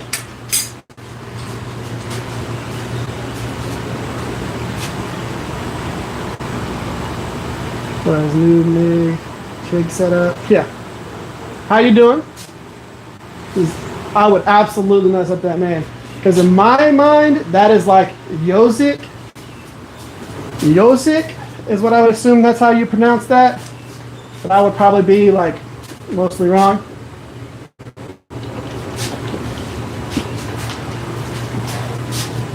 Texans kind of wing it whenever we go with trying to figure out how you pronounce things. Flip that over. So what will end up happening with this handle is I will go through and I'm just going to create those palm swells, get everything where it needs to go. This next heat, I'm probably just going to go ahead, get a little bit of length with the straight peen, and then I'll refine it just a little bit more, and we should be pretty much good. The beak section, this little section right here, will be ground in. Just clean that up on the 2x72. You could do all that by forging if you want to, and I do it all the dang time. but it takes you like 2 seconds to grind that off. You know, you want to be mindful of your time.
Okay, so handle is profiled, but it is not in the right orientation. So we need to rectify that. This is actually pretty simple. So move you back off to the center, because part of that was me forging in the middle of nowhere, La La Land. Y'all couldn't see it. So whenever we go to reprofile this, what we're going to do is forge in the right areas to get everything into the zone that we want it to be. This is not going to be fully arched like a kukri. That front section is not going to be fully dropped down. It's not going to look like that. A bolo is kind of built like a machete. So you have that front section out there in the front, but it doesn't curve fully like a kukri. They're almost straight. A little bit of curve, and I don't really make like perfectly flat, straight knives. Everything that I do has a little bit of an arch to it.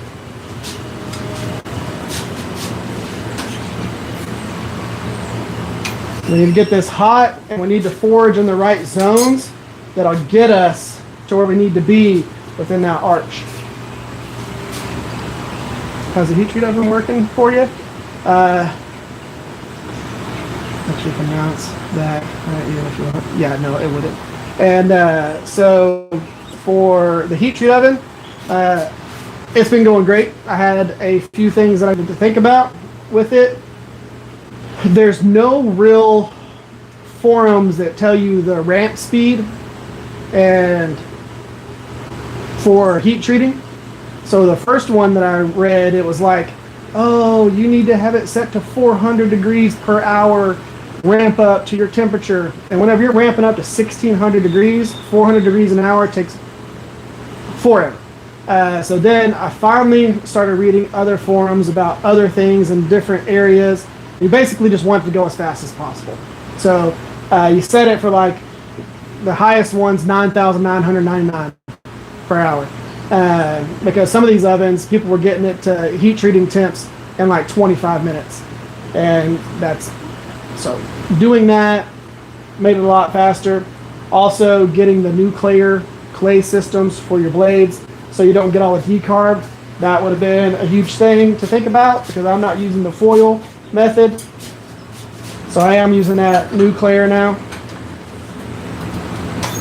Okay, so for this, we want to come in here. We want to forge inside that recurve area. That's going to bring that handle down a little bit. So we forge inside there. Get everything back flat.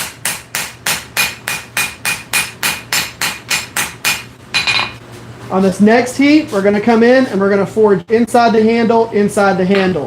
I could do that right now, but what ends up happening is you want a little bit of heat in there. If you don't have that heat in there, you're going to end up with possibility of stress cracks going through there because we're stretching primarily just the spine, and you can get stress cracks along that spine if you don't have the heat in it.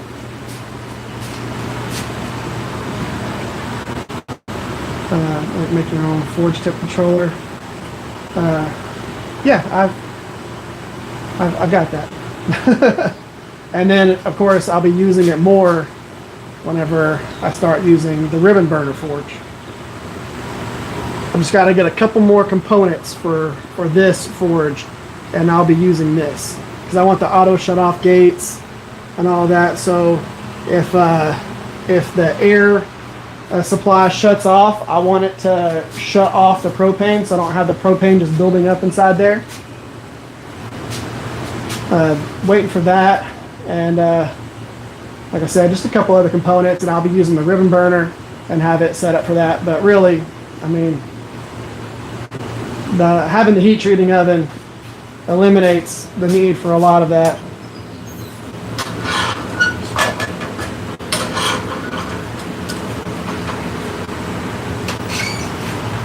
So now we're going to come in and we're going to hammer first on the inside of the front piece of the handle where your index finger goes, and then we're going to hammer on the back side where your pinky goes.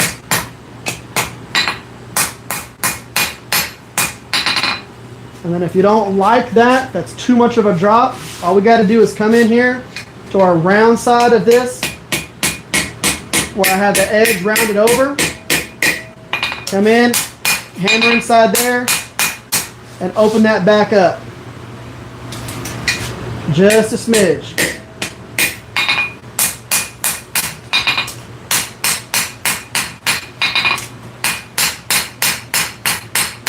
A little bit of planishing. Get things even.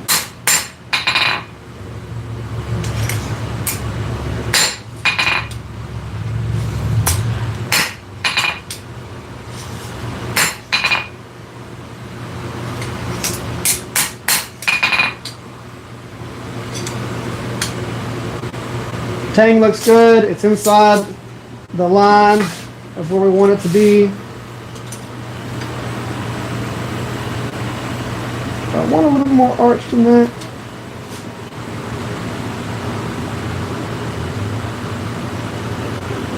I'm going to heat it back up. I want it just to be a little bit more arch than that. Like, it's got a little bit of an arch, but what I'm going to do is I'm going to put a little bit of that arch in the spine section above the recurve.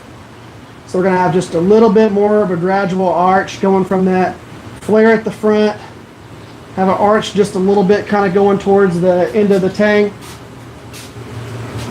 And I think that'll look good. And in order to create this, what we're going to do is we're going to hold the blade from the front side, from the tip, and we're going to raise it up off of the anvil so that the blade is sitting, primarily the handle section is on the anvil.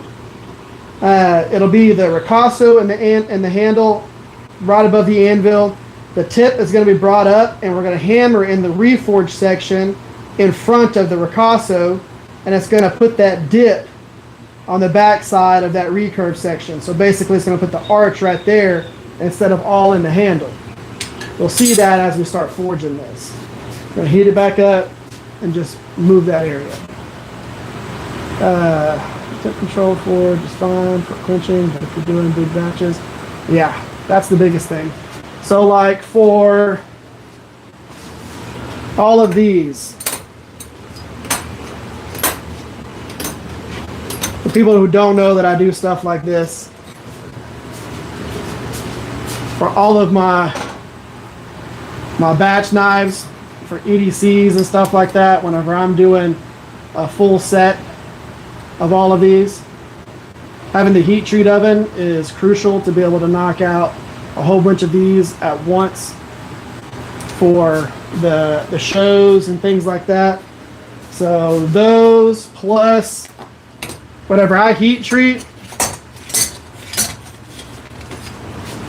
I heat treat several at one time. So I never just go through and do one at a time, really, not anymore. So everything is like all done relatively back to back to back to back to back to back to back. I've got like 35 knives on the bench right now.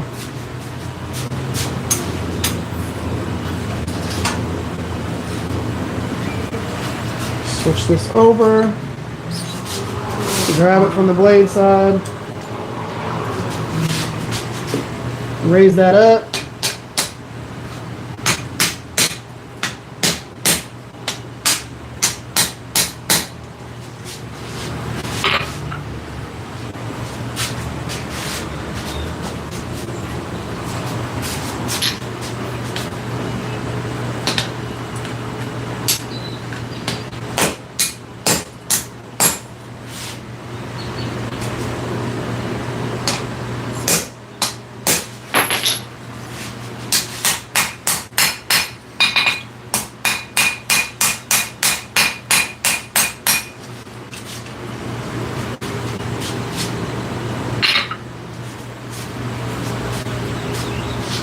Using that space right there.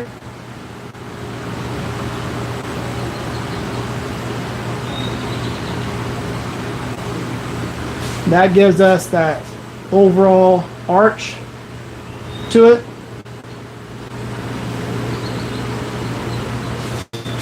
I like that profile. And Duck, what was that thing that you just did there?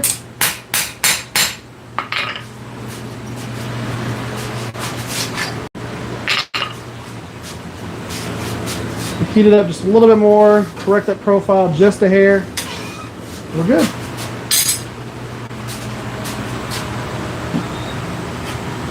$16 months. It's the case, batches.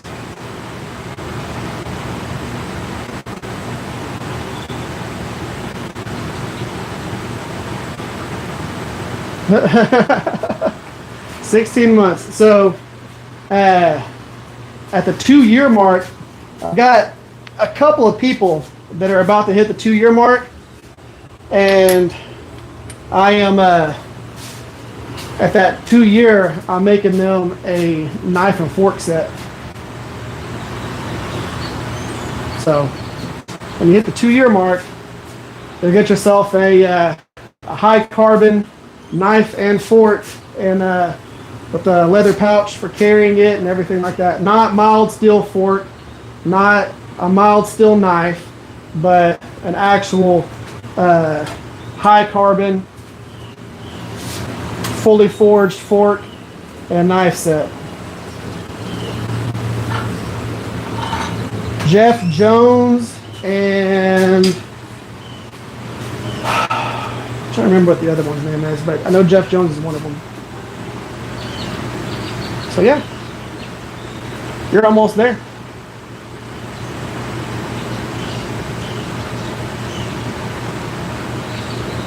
Uh, 1045 choppers and stuff like that. 1045 is perfect for things like all your swords, your choppers, things like bushcraft knives and stuff like that that are meant to be used and abused.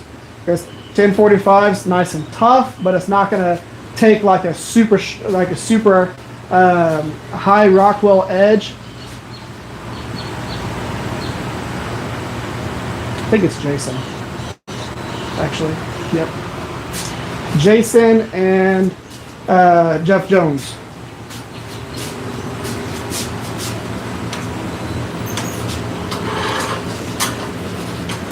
Take this, just take a little bit of that arch and that handle area out. Yeah, that's perfect. All right, let's planish this puppy. Grab the old handy dandy auto body hammer.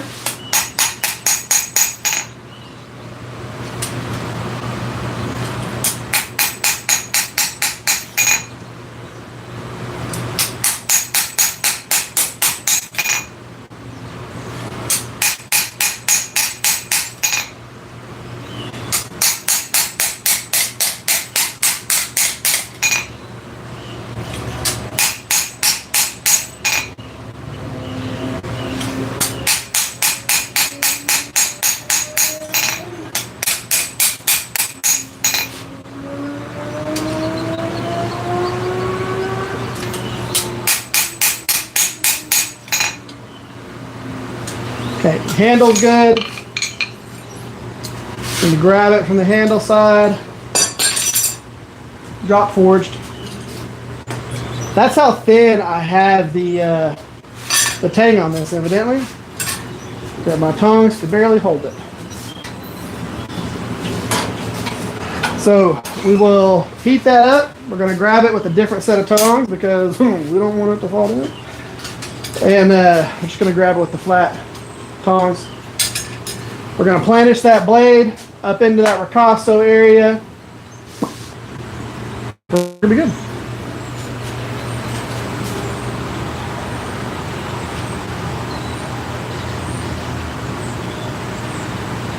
Yeah, Matt was on here earlier.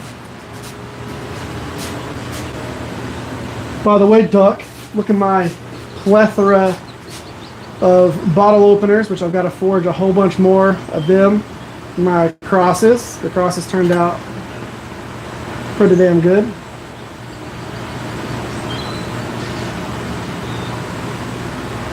And then my letter openers.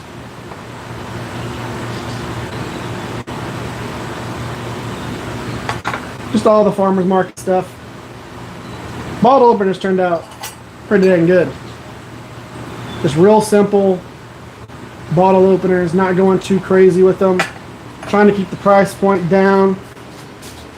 I gotta forge a bunch more of them.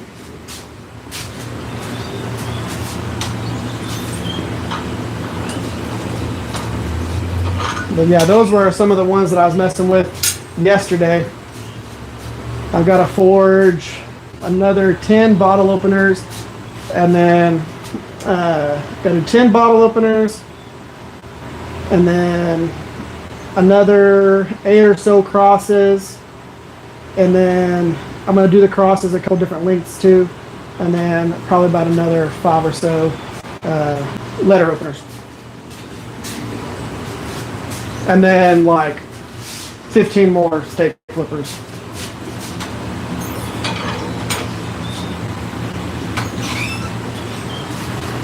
All right, let's get it nice and flat.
There we go.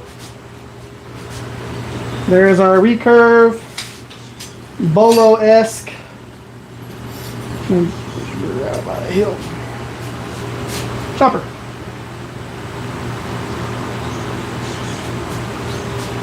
A little bit of a flare towards the front there. Not really kookery or anything like that. Doesn't have a super huge drop to it. But it has that belly up in the front there. A nice palm swelled handle. Now, here's the question. How long did we get it?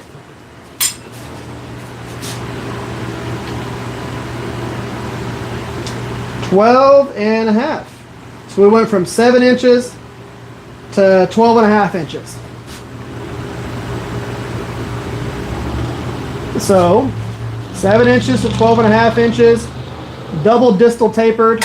So distal tapered to the tip, distal tapered through the tang.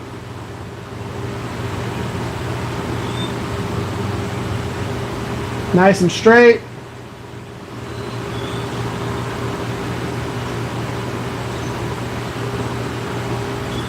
And there's our profile.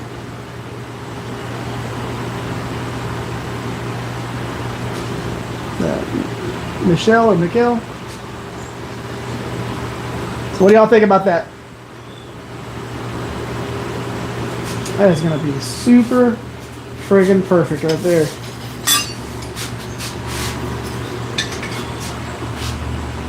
Handle's going to be exactly the length that I need it to be. Still got plenty of thickness in the spine. We're definitely at that like 3/16, maybe just over at the ricasso. Oh, we're dead on 3/16, which is what I was going for. So this is, again, eyeball forging, all right?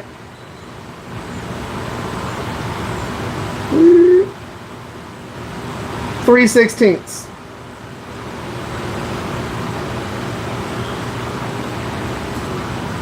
Come up here just a little bit. Ooh, if I can get it right there. 3/16. Right at the ricasso.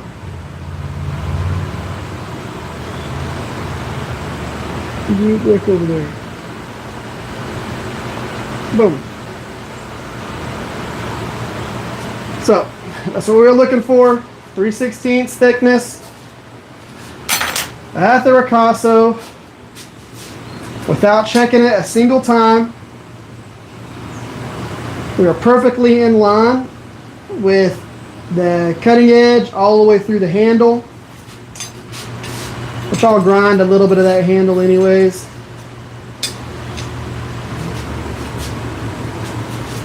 Just so y'all can see it. Yoink. Right there.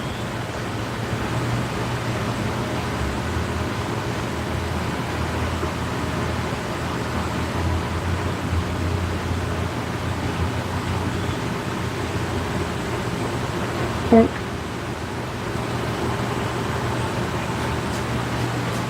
So now we got to do, take this and put it back in the forge and let it anneal.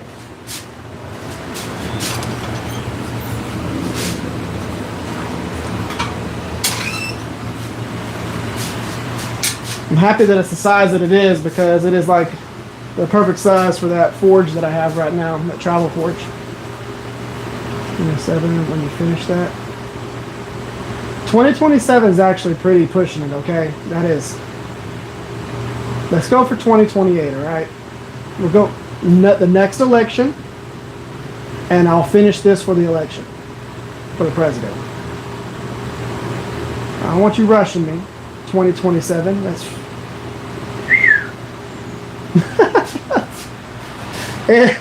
So the cool thing is, because I've been having so much of my stuff sell at the farmers markets and the shows that I've been going to, I have no choice but to finish all of these dang builds. Like a lot of the stuff that I showed y'all a minute ago, those are all builds from the live streams. That other batch of the little bit bigger knives, all that stuff's all things that I'm having to finish. I am wrapping up this build right here. If y'all remember whenever I did this, this one's getting handle material in the center here, drilled through here. There's a pin that's going to be into here and domed in, so this is actually going to be attached to this. And like I said, this will have handle scales and all of that, so that'll be finished. I've got a whole bunch of these other projects that are getting wrapped up, things that I've had back here for a while, and some of the stuff off the wall in the other shop.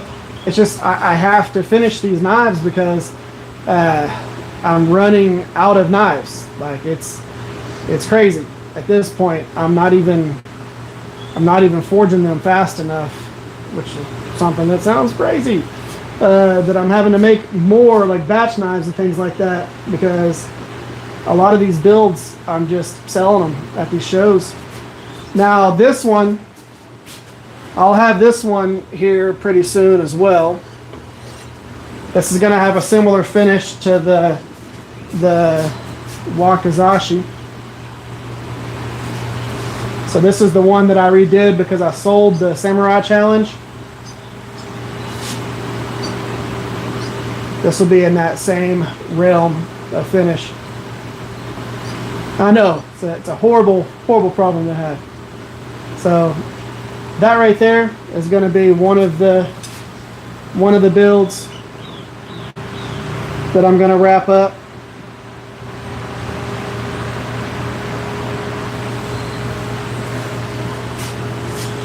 Ever since I finished that other one and I sold it, I didn't want to sell it. I wanted to keep it. But whenever I finished it, I was like, man, I know somebody's going to want to buy this. And of course, somebody did. It went to a collector. So that guy is going to be really wicked. Like I said, this is going to have the same finish as the Wakizashi.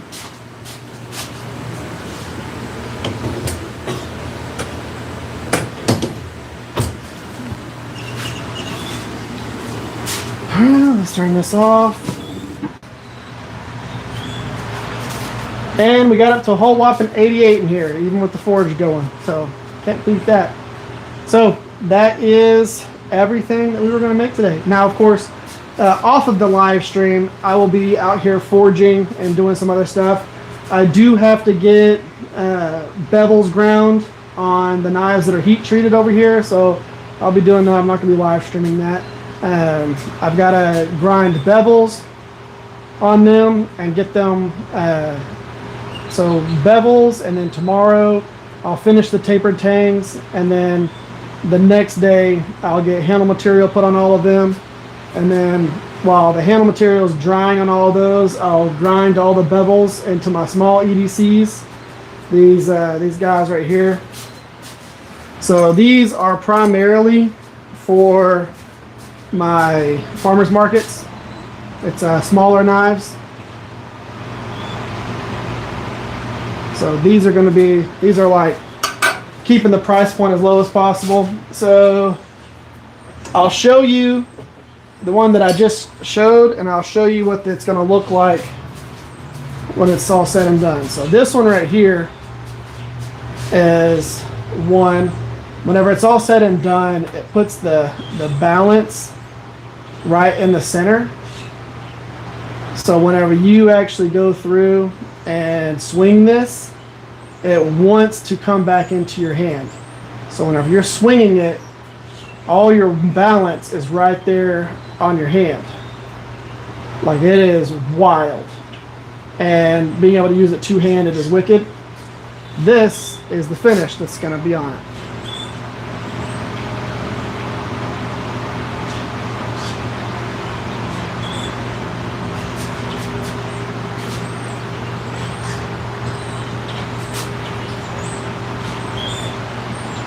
So this is a small version of it.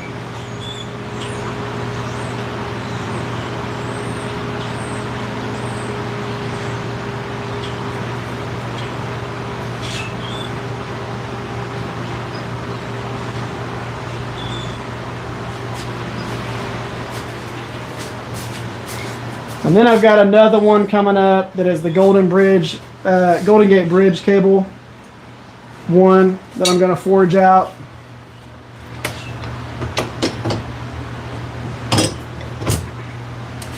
This is going to be such a big blade whenever it's all said and done, because that is starting off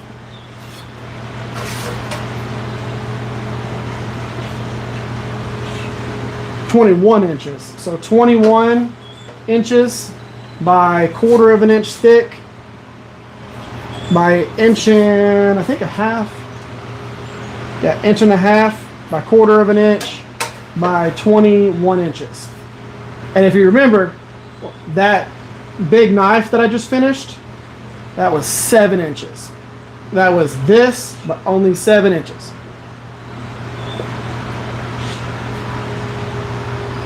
This is how much I have of this. That's the Golden Gate Bridge cable in a canister with high carbon powder. That's going to be forged into a sword.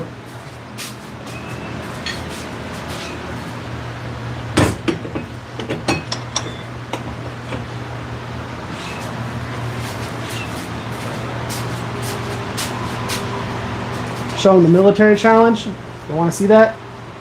Oh, shoot. Yes. Give me 1 second. Can you grab the military challenge sword and sheath out of the box? Be careful opening it with your fingers. My carrying case for my show builds is like pain in the butt to open up. So I had the guy who makes J. Nilsson's sheaths make a custom sheath for this build. And if you haven't seen this one, if you wonder if I can make really cool swords and stuff like that, the thing that you're about to see is now, and I've made crazier builds than that. If you look at my World of Warcraft build that I did the dragon scales down the spine of it, if you just look up the Rivers Experience World of Warcraft knife or whatever, that one's a ridiculous one. And then I've made double-bladed daggers and things like that.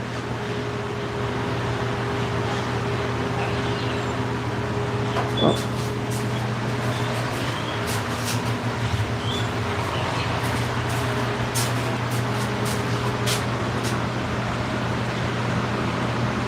So, this, let me make sure I'm not zoomed in. Okay, zoom out completely.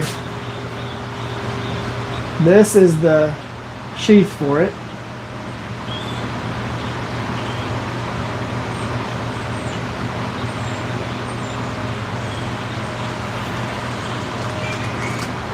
Pop that out.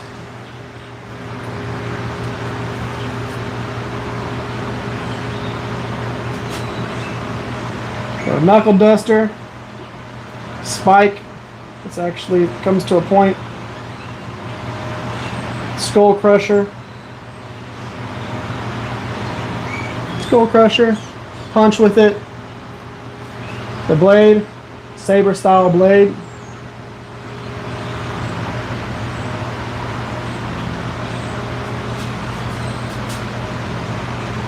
Perfectly straight.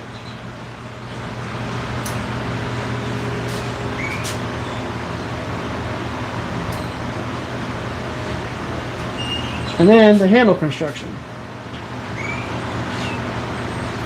So the first layer that's on here is mild steel that I forged, and then I bronzed. You get the steel really hot, and you brush it with bronze brush, and it bronzes the steel. Copper domed pins, green burlap micarta, again domed pins. So the pins are actually forged down and domed on there.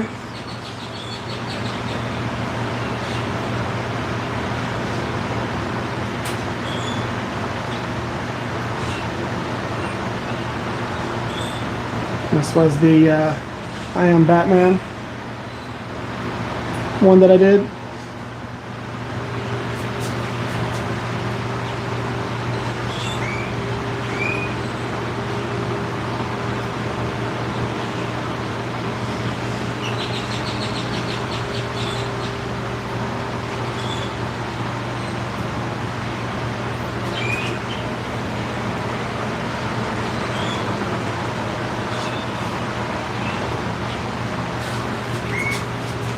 And of course that, ridiculous balance, punch, do whatever you got to do. And then go back in the sheath. The sheath is actually lined. So there is a second layer of leather on the inside. So that even the inside of the sheath is finished. There's not an unfinished side on there. So it's finished on the inside all the way down through the tip, so you don't have that rough leather in there. Come straight up to up here. If I actually get it all the way down in there. There we go. So lines up right there. And the way that this is set up, it looks like it's a left-handed, because if you think about how a lot of sheaths are set up, this would be like a left-handed. But the way that this was designed, because if you tried to pull this out from this direction with your left hand, you would have to like go like that. You have to pull it out this way. So the sheath is actually designed to be like this on this side. You pop it open and you pull it out.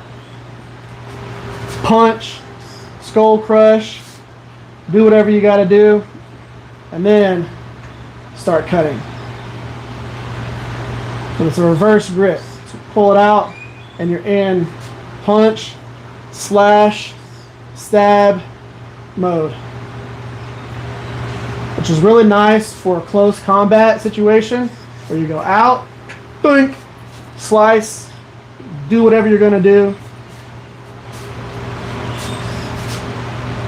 This is 80 CRB2 high carbon steel.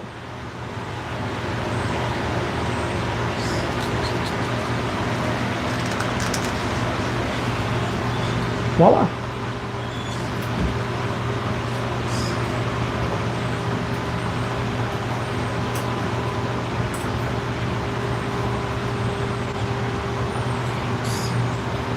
Yeah, and I'm friends with a lot of the Forged and Fire guys. So the guy who made this sheath actually makes the sheaths for Jay Nielsen from Forged and Fire, the judge. He's his leather worker. And I had him make this for this. It really needed to have somebody go through and just do an amazing job. I agree, Duck. This is probably my favorite build that I've ever made. And especially with the whole entire completed package. I just very, very, very happy with this one. But I've got a few other ones that are going to be ridiculously wicked. That Wakizashi that I'm working on, with the way that I'm going to do the handle on it. The Golden Gate Bridge cable sword is, of course, going to have another scabbard made by the same guy that did this. And I have pictures being made of this by a person who does a lot of the Blade magazine photography. So she already did one picture of it without the scabbard, and then when we go to Blade Texas, I'm going to have her do one with the whole entire package. So it will not be sold before Blade Texas. This is going to be my one of my show pieces for Blade Texas and probably Blade Atlanta. That was my big thing, Duck, was focusing on the not sacrificing form and function for fanciness like I see on some of the challenge builds.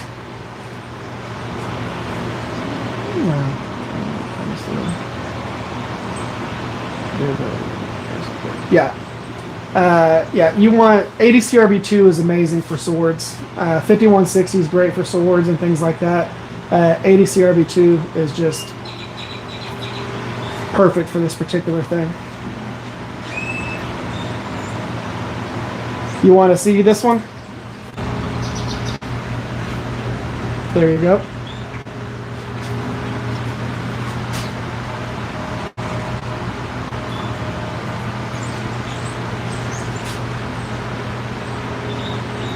So knuckle duster, and the difference between this and a lot of people who do this knuckle duster design is this is meant to be if you're going to hit somebody in the head that has a steel helmet on, like what they would have had back then where you have trench knives. This is plenty thick steel, but you still run the risk of this collapsing onto your knuckles. So I did the point right here, that connection point, so that if you're hitting with this spike, this has no chance to collapse down on your hand. So even if you're hitting a steel door with this and you're really getting after it, it's not going to come back and pinch onto your hand. Again, I didn't make it just so that it would look cool. I thought through the functionality of what I would want back then in a close combat saber. So it's not a sword, doesn't come out straight. So if you are cutting through and you're in a tight area, with it being a saber like this, it's going to come off the walls, glance off people, do whatever you need to do, just as if you were in a trench or in a building or something like that. You can still hit with it, skull crush with it, do whatever you're going to do, all within your body, not have to worry about having a huge sword or anything like that. And I just put all of the weapons that I thought was awesome throughout the years into one build to be able to accomplish everything that you're going to do with a weapon like this. It took that gentleman, what, like 3 weeks to do this? Mm-hmm. 3 weeks to do it. From the time that... Purely off of a template. He didn't have the sword. He did this purely off of a template that he drew. He sketched the outlines of it and everything and did that template. And that's what he had to make this sheath. He didn't have the sword to make sure everything lined up. So it was like 3 weeks from the time from the show until it arrived at our doorstep. So that includes shipping. Yep. He did an incredible job. He did an amazing job.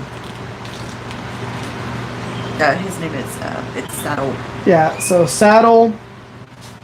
I have his card. Yeah, Saddle Mountain Leather. G.R. Harper. If you look up G.R. Harper on I think it's Instagram or Facebook, G.R. Harper, Harper, or Saddle Mountain Leather. He's the one that does them. And he just did an amazing job.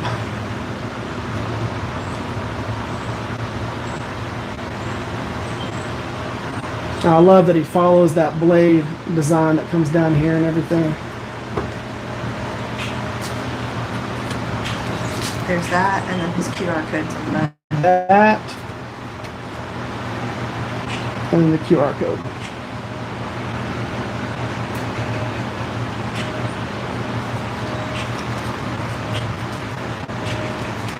Yeah, G.R. Harper, Saddle Mountain Leather. But yeah, one of my favorite projects that I've done. And again, it was a lot of work and thought processes. Now I know it's reversed. I know I was looking at that whenever I held it up. That's really cool. I think that the wakizashi that I'm working on is going to be really cool whenever I finish the handle material on it, because I'm following the medial ridge also. So the handle scales are going to be beveled just like the sword itself, and it's going to have that etching process all the way around the handle, so you're going to see all of that. I think it's going to be really cool. And then a couple of the other projects that I'm working on right now that I think y'all are going to really like. But I've got to get all of these. Once I finish the knife show that's on November 8th and 9th, the Texas Custom Knife Show, I am going to be just focused on farmers market stuff and finishing builds that I've done to get ready for Blade Texas and all of that. So it's going to be a lot of fun doing those projects. I am going to be doing more blacksmithing projects during the live streams as well. We're going to be forging a few larger crosses. I've got some bigger material coming to be able to do the larger crosses. And then I'm going to be doing a run of bottle openers. I'm probably going to do, we'll probably do like 10 on a live stream or 20 on a live stream. That'd be cool if you could be there. Steve Jennings has a table there, and he's going to be there as well. Again, the guy who makes the power hammer and is the collaboration for the Golden Gate Bridge Cable Damascus. So he'll be there. Oh yeah, this is something that Xander did. This is at a steamroller print event. This is my son, my oldest son. So in order to do this, this is actually a block of wood that he makes a relief out of in order to be able to have it printed, because it gets so this was printed onto here. So they put ink on the block They put it on the ground, put this over it, and they run over it with a steamroller. Like, they actually take a steamroller and the guy drives it just over it in order to print them. So a steamroller is what made this print. It is wild. But yeah, I've got shirts made and things like that. My son is incredibly artistic. He makes 3D animations for games and all that stuff. He does commissions. He just got his first commission for this insane dragon that someone's going to be putting into one of their realms or servers on Minecraft. And it's got like all the animations, shooting flames, idle, running, flying, all the stuff. And it's a huge dragon, like the size of an Endo dragon or whatever those are. It's a massive dragon. And they're paying him for that. See how it behaves. Not sure. But we'll see how it goes. Hopefully you're able to come down there. Like I said, Steve will be down there. He's got a table. He's bringing my Revolution grinder, so I'll have another grinder on the bench in the 2x72, and we'll have that here soon. I just got to finish doing the motor and VFD and wiring it up. But yeah. And then I think he's going to bring quench plates so I can start doing stainless steel.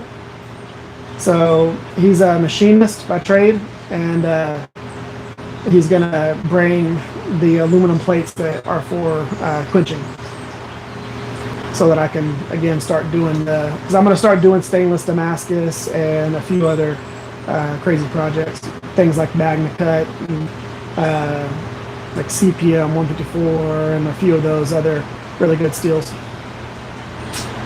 So that'll be what the whole point behind the heat treat oven is, more for the stainless than the high carbons, but for doing bulk batches for high carbon, it's amazing. And I actually have the tray. I went ahead and ordered it. So you already see all the scale and whatnot on there, but I have the tray so I can put all the knives in there inside the oven, and I can do batches of them.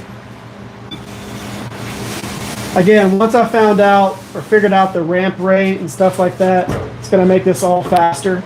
But what's nice about this oven is I can have this at 1600 degrees, and I had it at 1600 degrees for like an hour and a half, and the outside temperature of it was only like 85 degrees. So you can't do that with a forge. A forge, if it's 1600 on the inside, it's like 300 on the outside. 200 to 300. But that was 1600 on the inside and like 85 on the outside. It's cool to the touch.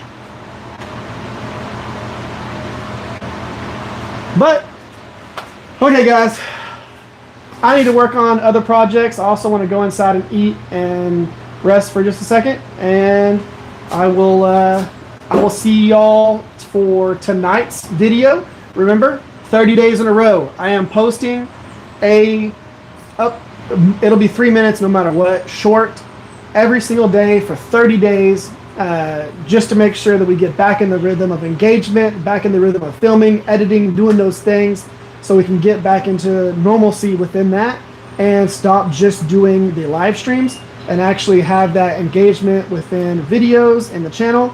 I think that 3 minutes for a video is just the right amount for me to be able to do smaller projects and things like that without it being a 20-minute video. Eventually, I'll be going back into those because I've got a lot of tools and things like that that I want to talk about and educate on. Because, like I said, with the heat treating oven, I know where to go on the forums to get information, and it was still complicated. So I'm going to be doing some videos on how to set it up, how to do certain things, and hopefully answer some questions that people might not know that they have until they end up getting it. So I'll be having that too.